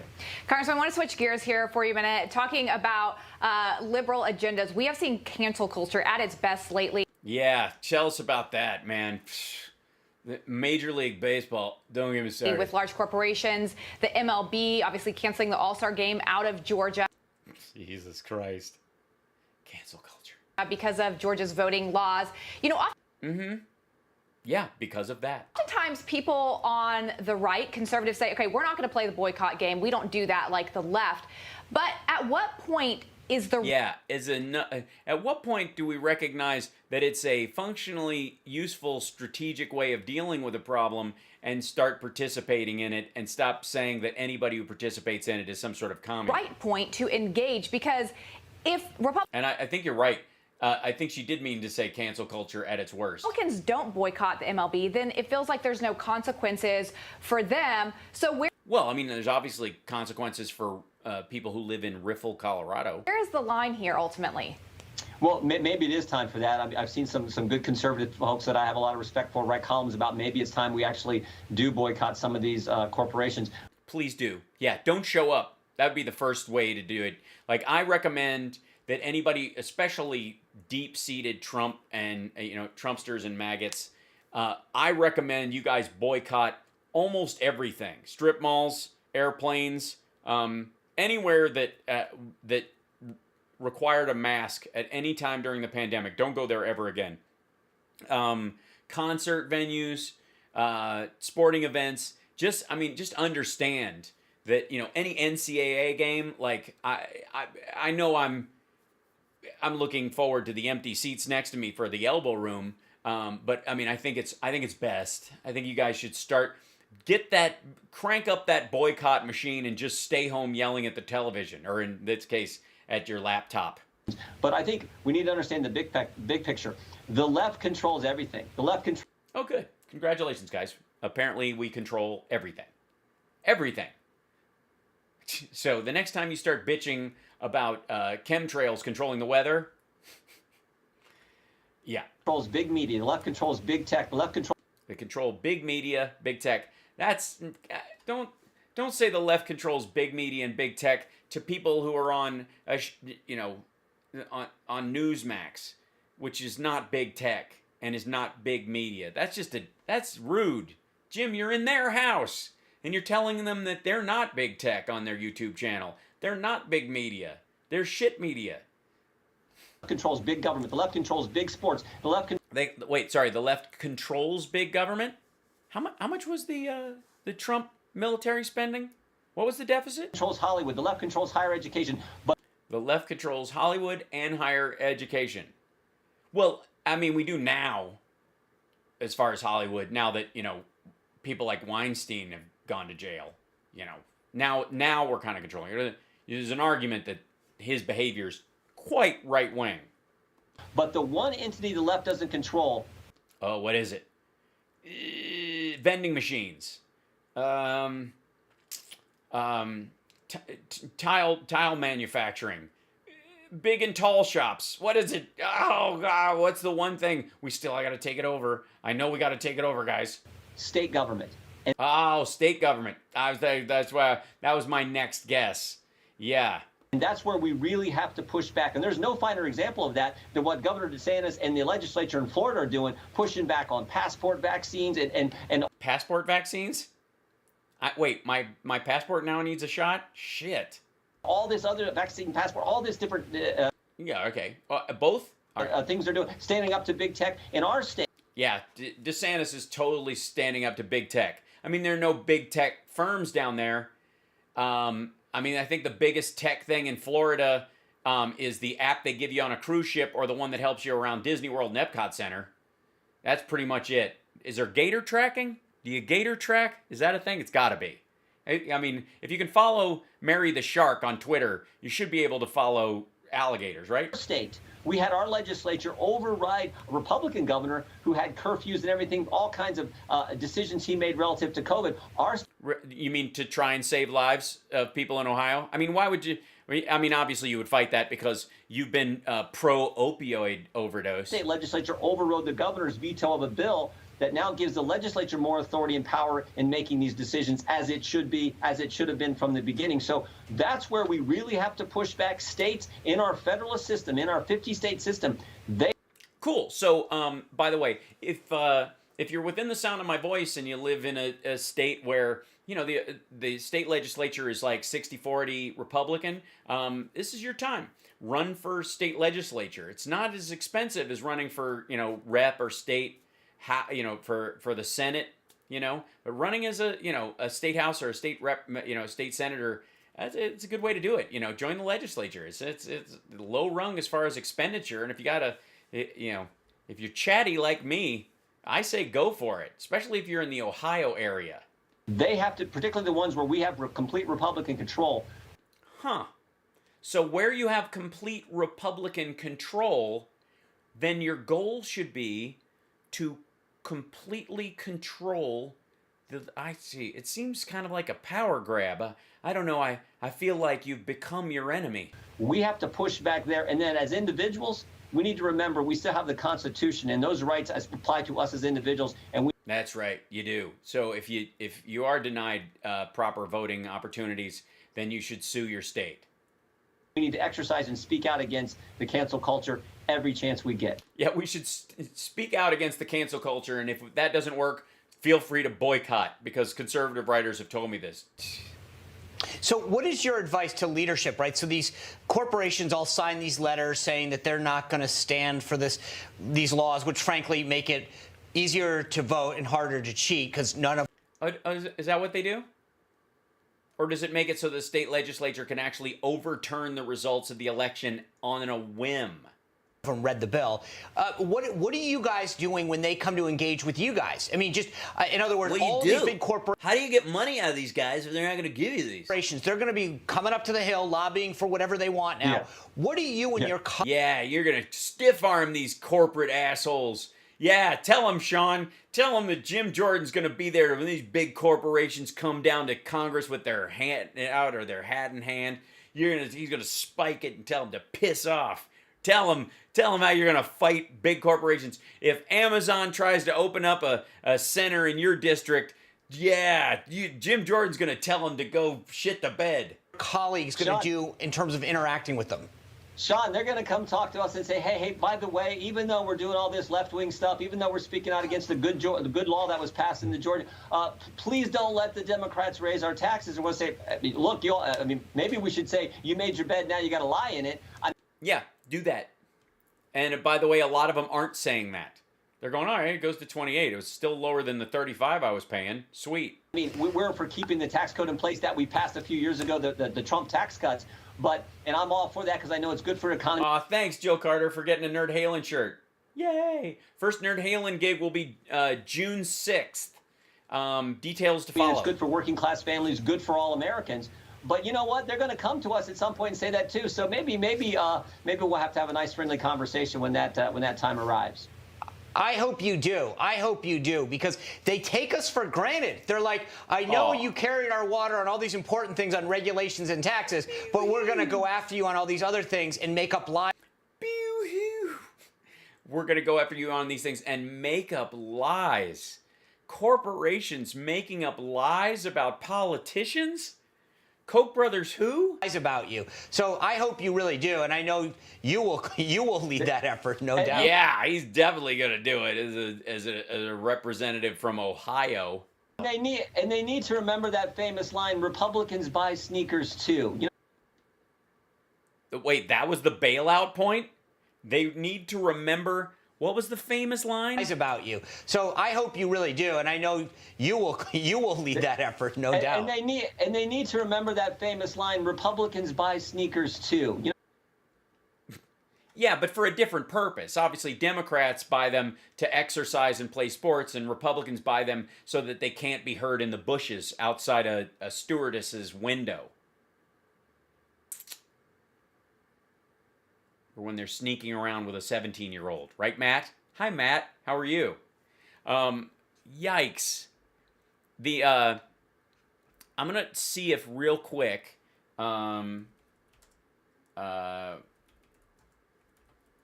if we can, like, in this... whoops. Where am I going? Me. Hold on.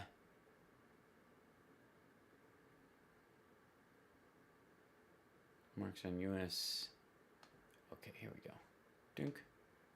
Just to do this real quick. I won't do the whole thing because it's long, but I think this would be kind of fantastic. Here you go. Let's end with some real governing. By the way, a lot bigger than Marco Rubio's set. That's weird. And I know, granted, this is all CG because Biden's not allowed in the real White House. This is obviously an Amazon fulfillment center. Good afternoon, everyone. Earlier this week, I spoke with President Putin of Russia about the nature of our relationship, the relationship between our two countries. And I was candid, respectful. The conversation was candid and respectful. Two great powers with significant responsibility for global stability. And President Putin and I have had a significant responsibility to steward that relationship. I take that responsibility very seriously, as I'm sure he does. Russia and Americans are both proud and patriotic people. And I believe the Russian people, like the American people, are invested in a peaceful and a secure future of our world. During the campaign for the presidency, I was unequivocal that if I was elected president, I'd respond to any attempt to influence our elections, the last election, and because elections are sacred. They're sovereign undertakings, and they're an expression of the will of the American people. And we cannot allow a foreign power to interfere in our democratic process with impunity. And I told them if it turned out that as I thought, that there was engagement in our elections, that I'd respond. Later, during the transition, as we learned more about the SolarWinds cyber intrusion, and how much of a scumbag Paul Manafort is, I made clear that I would respond once we determined who had, in fact, conducted a hack on the scope and scale that occurred. When President Putin called me in January after I was sworn in to congratulate me, I told him that my administration would be looking very carefully, now that we had access to all the data, at the issues to assess Russia's role and then determine what response we would make. When we spoke again this week, I told them that we would shortly be responding in a measured and a proportionate way because we had concluded that they had interfered in the election and solar winds was totally out of the inappropriate. Today, I've approved several steps, including expulsion of several Russian officials as a. By the way, as of today, they told them, I think last night, you gotta fuck off by tonight. Consequence of their actions. I've also signed an executive order authorizing new measures, including sanctions to address specific harmful actions that Russia has taken against U.S. interests. I was clear with President Putin that we could have gone further, but I chose not to do so. I chose to be proportionate. The United States is not looking to kick off a cycle of escalation and conflict with Russia. We want a stable, predictable relationship. If Russia continues to interfere with our democracy, I'm prepared to take further actions to respond. It is my responsibility as President of the United States to do so. But throughout our long history of competition, our two countries have been able to find ways to manage tensions and to keep them from escalating out of control. There are also areas where Russia and the United States can and should work together. For example, in the earliest days of my administration, we were able to move quickly to extend for 5 years the New START Treaty and maintain that key element of nuclear stability between our nations. And that was in the interest of the United States, of Russia, and quite frankly, of the world. And we got it done. When I spoke to President Putin, I expressed my belief that communication between the two of us personally and directly was to be essential in moving forward to a more effective relationship, and he agreed on that point. To that end, I propose that we meet in person this summer in Europe for a summit to address a range of issues facing both of our countries. Our teams are... And I suggest that you bring along Alexei Navalny, and we'll bring like 9 army medics. Discussing that possibility right now. And out of that summit, were it to occur, and I believe it will, the United States and Russia could launch a strategic stability dialogue to pursue cooperation in arms control and security. We can address critical global challenges that require Russia and the United States to work together, including reining in nuclear threats from Iran and North Korea, ending this pandemic globally, and meeting the existential crisis of climate change. I also made clear to President Putin that the United States is unwavering in our support of our allies and partners in Europe. In that vein, I expressed concern about Russia's military buildup on Ukraine's border and in occupied Crimea. I affirmed U.S. support for the... By the way, calling it occupied Crimea is no small thing. It's not just Crimea, it's occupied Crimea. Crimea is its own, it's part of Ukraine, it's part of their territory, and Russia is effectively trying to take it back. By calling it occupied Crimea, that's establishing that in terms of the United States, Crimea is illegally taken and still belongs to Ukraine. Trump would never say shit like that. For the sovereignty and territorial integrity of Ukraine. And I strongly urged him to refrain from any military action. Now is the time to de-escalate. The way forward is through thoughtful dialogue and diplomatic process. The U.S. is prepared to continue constructively to move forward that process. My bottom line is this. Where there's an interest in the United States to work with Russia, we should and we will. Where Russia seeks to violate the interests of the United States, we will respond. We'll always stand in defense of our country, our institutions, our people, and our allies. Thank you very much for your time. Did President Putin give you any indication in that call that he is willing to change his behavior? We indicated we would talk about it. I laid out, as I said, very simply.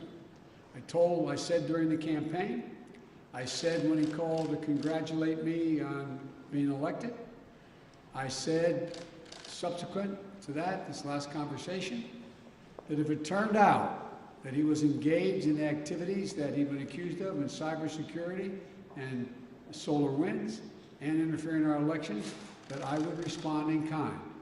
I urged him to respond appropriately, not to exceed it, because we can move as well. My hope and expectation is we'll be able to work out a modus vivendi, but it's important that we have direct talks and that we continue to be in contact with one another. Thank you. Pardon me? Why not Nord Stream? Why didn't you keep going with the sanctions on Nord Stream 2, Mr. President? Nord Stream 2 is a complicated issue affecting our allies in Europe. I've been opposed to Nord Stream 2 for a long time, from the beginning when I was out of office and even before office, before I left office as vice president. But that still is an issue that is in play. Thank you very much. We haven't answered that part of it yet. So, by the way, just like, we're gonna meet you on the field. If you did this, we bust you. By the way, they kicked a bunch of diplomats out. Let's see if I can find a Biden. Biden sanctions.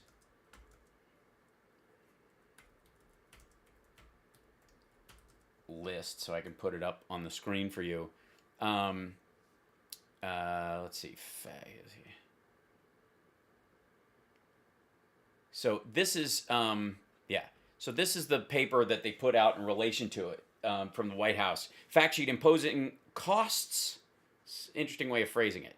For harmful foreign activities by the Russian government.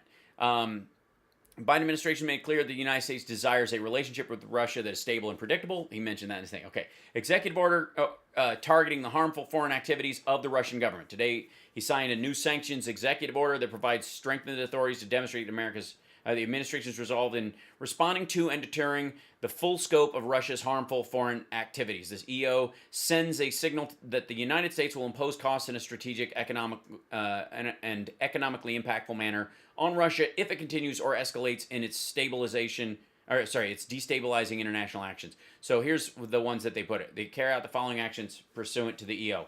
Treasury issued a directive that prohibits U.S. financial institutions from participation in the primary market for ruble or non-ruble denominated bonds issued after June 14th, 2021. Like, just the complexity, by the way, by the Central Bank of the Russian Federation, the National Wealth Fund of the Russian Federation, or the Ministry of Finance of the Russian Federation, and lending ruble or non-ruble denominated funds to the Central Bank of the Russian Federation. Like, we're not doing business with the ruble after yesterday. Treasury, for the time being, and while these sanctions are in place, Treasury designated 6 Russian technology companies that provide support to the Russian intelligence services cyber program, ranging from providing expertise to developing tools and infrastructure to facilitating malicious cyber activities. These companies are being designated for operating in the technology sector of the Russian Federation economy. We will continue to hold Russia accountable for its malicious cyber activities, such as the SolarWinds incident, by using all available policies and authorities. Do you have any idea what that statement, that part of the statement, using all available policy and authorities, has post 9/11 as far as cyber attacks? I mean, generally attacks in the United States, the reins have been off for 20 years anyways. But post 9/11, that little thing, by using all available, not, everything's on the table. This isn't everything's on the table. This is using all available policy and authorities. The amount of authority that the president has under his executive order to deal with this shit is enormous. Okay. Imposing additional sanction. Treasury sanction. Let's shrink this down. I didn't realize it was smaller in the thing. I'm going to move it over. There you go. Sanction 32 entities and individuals carrying out Russian government-directed attempts to influence the 2020 U.S. president's election and other acts of disinformation and interference. This action seeks to disrupt the coordinated efforts of Russian officials, proxies, and intelligence agencies to delegitimize our electoral process. So this isn't just, by the way, if they tried to attack the machines. It's much broader. This includes the social media attacks and all that kind of stuff. U.S. government will continue to pursue those who engage in such activity. Not continue to sanction. Pursue those. I mean, you got to understand the language in this shit. This is based on an executive order. These are actionable, legally defined, like position points that have more meaning than just we're going to go after them. They're going to bring them to justice. Those kind of phrases, they mean something when you put them in an executive order. Treasury in partnership with, and by the way, Treasury in partnership with the European Union, the UK, Australia, and Canada sanctioned 8 individuals and entities associated with Russia's ongoing occupation and repression in Crimea. So they've reached out to the NATO alliance and said, yeah, and to the Quad and said, we need to stop what they're doing, the occupation and repression in Crimea.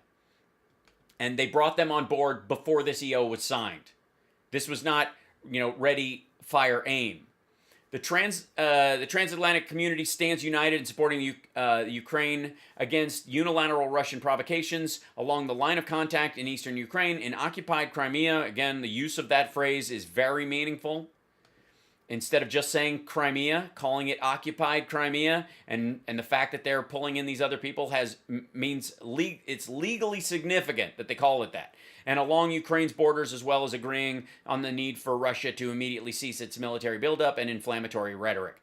Reported Afghanistan bounties. The administration... Oh, remember this? Remember this?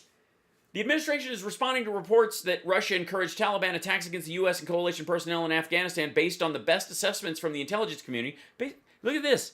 Based on the best assessments from the intelligence community. You mean taking our own intelligence community seriously again? Given the sensitivity of this matter, which involves the safety and well-being of our forces, it is being handled through diplomatic, military, and intelligence channels. This is a gloves-off approach. The safety and well-being of U.S. military personnel and that of our allies and partners is an absolute priority of the United States. What was the America First shit when?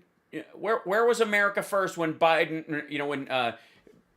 Trump was actually saying, well, I don't know that they did. It's probably not something they did. And aren't we killers too? Expelling diplomatic personnel. The United States is expelling 10 personnel from the Russian diplomatic mission in Washington, D.C. The personnel include representatives of Russian intelligence services. So you leave the country and you can't come back. So if you want somebody else to be here, you got to go through the whole process of bringing somebody in, and then we get to vet them whether they can come into the country again. So if you're going to replace these intelligence people with people that we've sanctioned, it's going to take you a while. Further responses to the SolarWinds malicious cyber activity. Today, the United States is formally naming the Russian Foreign Intelligence Service, also known as Apartment 29, Cozy Bear, and the Dukes. Just some good old boys, never meaning no harm. Beats all you never saw, been in trouble with the law since the day they was born. Now I'm going to get to straightening the curves, flattening the hills, fighting the system like a new modern day. All right. The broad-scope cyber espionage campaign that exploited the SolarWinds Orion platform and other information technology infrastructure, the U.S. intelligence community has high confidence in its assessment of attribution to the SVR. SVR's compromised SolarWinds software supply chain gave it the ability to spy on or potentially disrupt more than 16,000 computer systems worldwide. It ain't just us, people. Scope of this compromise is a national security and public safety concern. Moreover, it places an undue burden on the mostly private sector victims who must bear the unusually high cost of mitigating this incident. Friggin' commies, man. Let's see. Supporting global cybersecurity approach means we're partnering with other countries, including the ones aforementioned. Continues to strongly affirm the importance of an open, interoperable, secure, and reliable internet. Russia's actions run counter to that goal, which is shared by many of our allies and partners. To strengthen our collective approach, first, U.S. is bolstering its efforts to promote a framework of responsible state behavior in cyber space and to cooperate with allies and partners to counter malign cyber activities. This means we're going to spank them. That means we're going to have our own hacker corps break into apartment 29 facilities that we're aware of and like blow the transformer on the building and have, you know, human wetworks people in the state destroying the electronic infrastructure of these places. We are also bolstering our efforts through the Marshall Center to provide training to foreign ministry lawyers and policymakers on the applicability of international law to state behavior in cyberspace and non-binding peacetime norms that were negotiated in the UN and endorsed by the UN General Assembly. Secondly, we're reinforcing our commitment to collective security in cyberspace. So we're working with everybody and our allies, including UK, France, Denmark, Estonia, into the planning for, this is a new one, and get ready to hear this in the right wing, Cyber Flag 21-1 will be the new Jade Helm, probably, which is an exercise designed to improve our defense capabilities and resiliency in cyber space.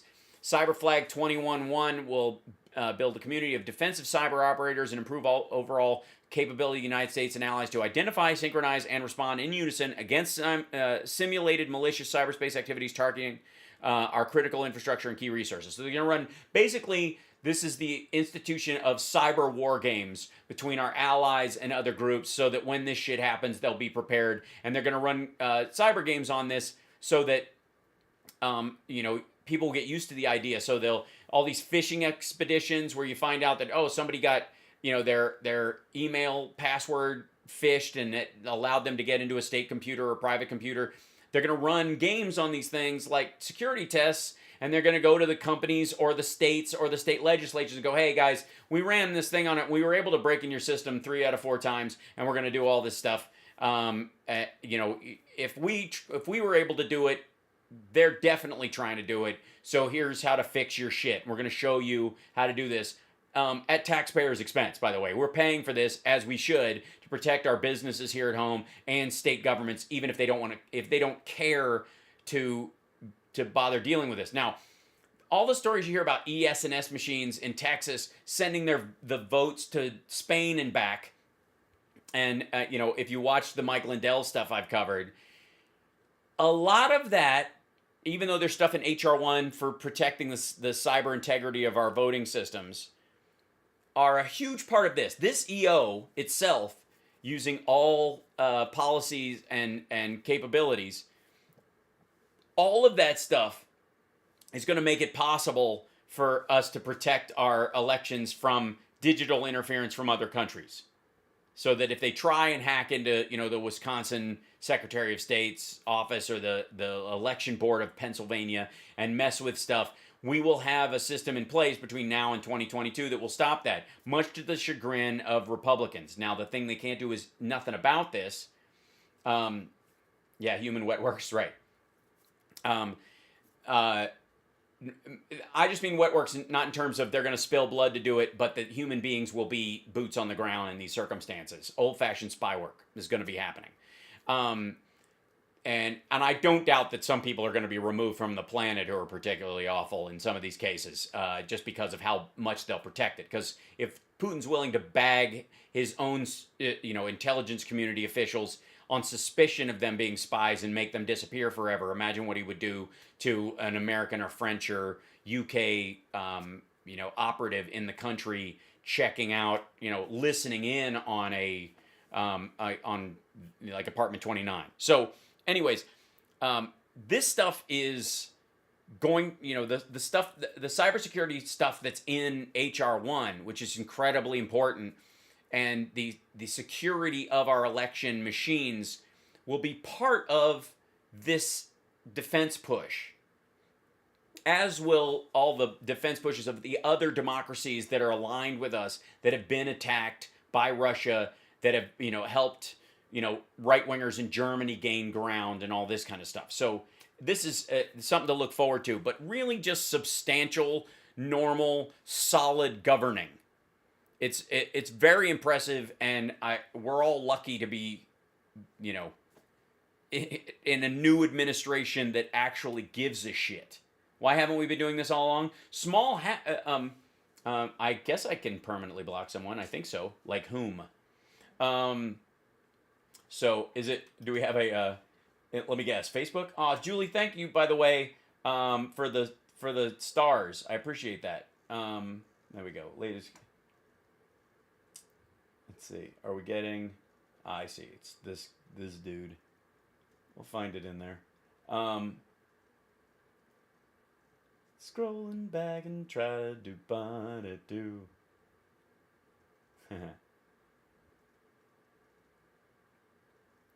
These guys. Pardon me while yeah. Hold on. Scroll. Just doing some cleaning, a little house cleaning. But in terms of like this legit, like the normal operative quality of U.S. government, there was a troll. I thought there was. Right. I'll find it in there. Don't worry. This is stuff that we, in many ways, sort of took for granted in that regard. And we shouldn't, we honestly shouldn't have to. Hold on, I'm still there. All right, almost there, I think. I see. Let's see. There you go. Hope that helps. I hope it was worth it. See, I did my own little cybersecurity thing. So,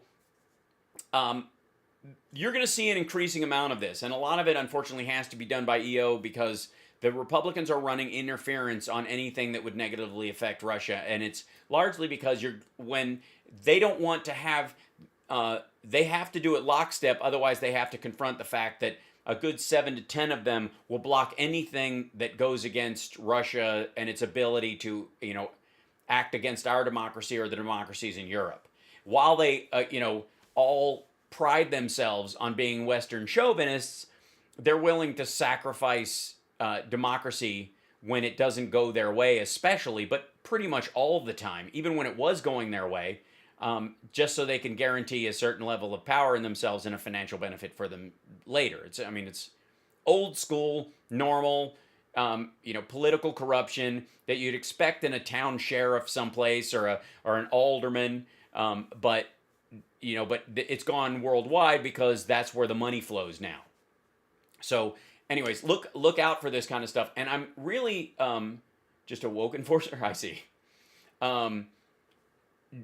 Watch for this kind of stuff increasingly. I'll have more on this in the coming days too, because I'm going to do a dig deep into some of the executive orders and see if I can find the linkage to the cases they're directly doing. And I want to revisit some of the Manafort stuff that I talked about last year and the year before when they were all saying, it's just Russia, Russia, Russia. And look back at some of the videos that were around before I started doing this show to kind of show you and line up what they're finding and what's coming out now, especially when it comes to Manafort and others like him in the Trump campaign. The collusion, there was even a story in the Daily Beast today about just how much collusion they were, I think they were calling it revisiting collusion from 2015. But that's because the information that was readily available the entire time and that the Mueller team had actually found and everybody pretended didn't exist is now becoming more evident to everyone. And it will just become more so. And can I just say I'm going to end on this thought, and I want you guys to carry this with you until I see you tomorrow. But the next time you see me, by the way, I may do a special show on Sunday simply because Monday's a travel day and I won't be able to do a show. And then I will be in Florida for the next 3 weeks while I'm doing rehearsals. And I'm going to bring a version of the setup with me. I will hopefully have internet strong enough to do this. If not, I will find a location where I can go that will have internet strong enough to be able to do this. I think we're okay, though, in terms of where I'm staying. It should be just fine. But, so Monday will be a travel day, probably no show. But I want you guys to fester on the idea, if you would, because there's no other word that kind of goes with the idea of Trump running for president, that one of the reasons Marco Rubio is saying, yeah, if Trump wins, he's totally going to be the nominee, is because Marco Rubio knows there is no Trump run in 2024. There isn't. The man is a mess. He's going to get worse. He's lost his taste for it. He's a bitter, lazy, golfing, second-generation rich kid who'd rather gripe from his seat and he can't handle the stress. He did not want to win the first time. I can speak. And in a lot of ways didn't want to win the second time, except because he hates to lose. Now that he's out, he's just going to stew in his own juices and bitch for a living. Because he's making money hand over fist doing it, at least for the time being. He might throw this idea that he's going to run again many, many times, but there is no firebrand Trump from 2014, 2015 after 4 years in the presidency that shows up middle of next year and starts giving rallies that are just off the chain and light a fire under the QAnon people again. It ain't happening, folks. It's not. I'm telling you. He's lost. If he ever had a taste for it, he's lost it now. And I would arguably chalk it up to COVID brain on a lot of fronts. Yeah. He's going to sell this bullshit, and other people around him are going to sell it because they're going to want to step in when he decides not to run. They want to be the person most friendly to Trump. So the people who say if Trump runs, he's the man, from Nikki Haley to Marco Rubio and others, are playing a political game because they know that raises their chances if he doesn't run and they do. That's what they're going with. That is 100% where they're coming from. None of them believe he's legit. Amy, my mail is being forwarded, but not yet, but thank you. It's on its way, as I understand. Hal, I got a question. Wait, that scrolled by really fast. Question, how is the USA standing up to China? How is the USA standing up to China currently? Well, we still have a bunch of tariffs in place that we've had before. Our trade deficit is lower. I mean, we're not reopening negotiations. We're not going forward with the deal that they signed. Which part? Business is down in China. Yeah, he's a septuagenarian that drinks 12 Cokes a day. He's a mess.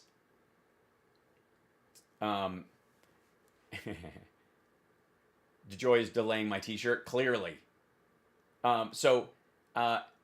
Yes, China is very much yesterday's news in a lot of ways, because you have to understand the rest of the world isn't that interested in doing as much business as they were doing with China in general because of COVID. Shipping is already down from the country, and even as it comes back, watch for when you go to IKEA, a lot of stuff not being made in China, but being made in the Czech Republic and other places. There's going to be a genuine increase in that kind of stuff. You can see a lot more made in Mexico. You're going to see a lot more made in Vietnam and Taiwan, and that's going to increase. And China's dealing with those ramifications now. So and they're also, because of it, becoming a more isolated financial entity. There's a lot less of their money flowing out and back in. So the rich people are trying to bail out. You'll see a lot, like Jack Ma and others disappearing for a few weeks before they show up again and start towing the line. You're going to see an increasing amount of that as they tighten, their borders. It's just it's the cost of having an isolated nation, essentially. So I think that line fell asleep. Thanks, 500 loops. Congratulations on getting it. That's awesome. So I will sign off. I will see you guys later. We're gonna talk about a bunch of this, like revisit some of the Russia stuff, as the details are now allowed to come out that remained hidden because of Bill Barr and Rod Rosenstein and Donald Trump and everybody running a protection racket for this low rent mayoral candidate that ultimately ended up becoming president of the United States. So take care of yourself and take care of somebody else. I'll see you guys tomorrow. Thank you guys for the super chats. Thank you for our new patrons as well. Patreon.com/HalSparks. I will see you guys soon. All right, bye.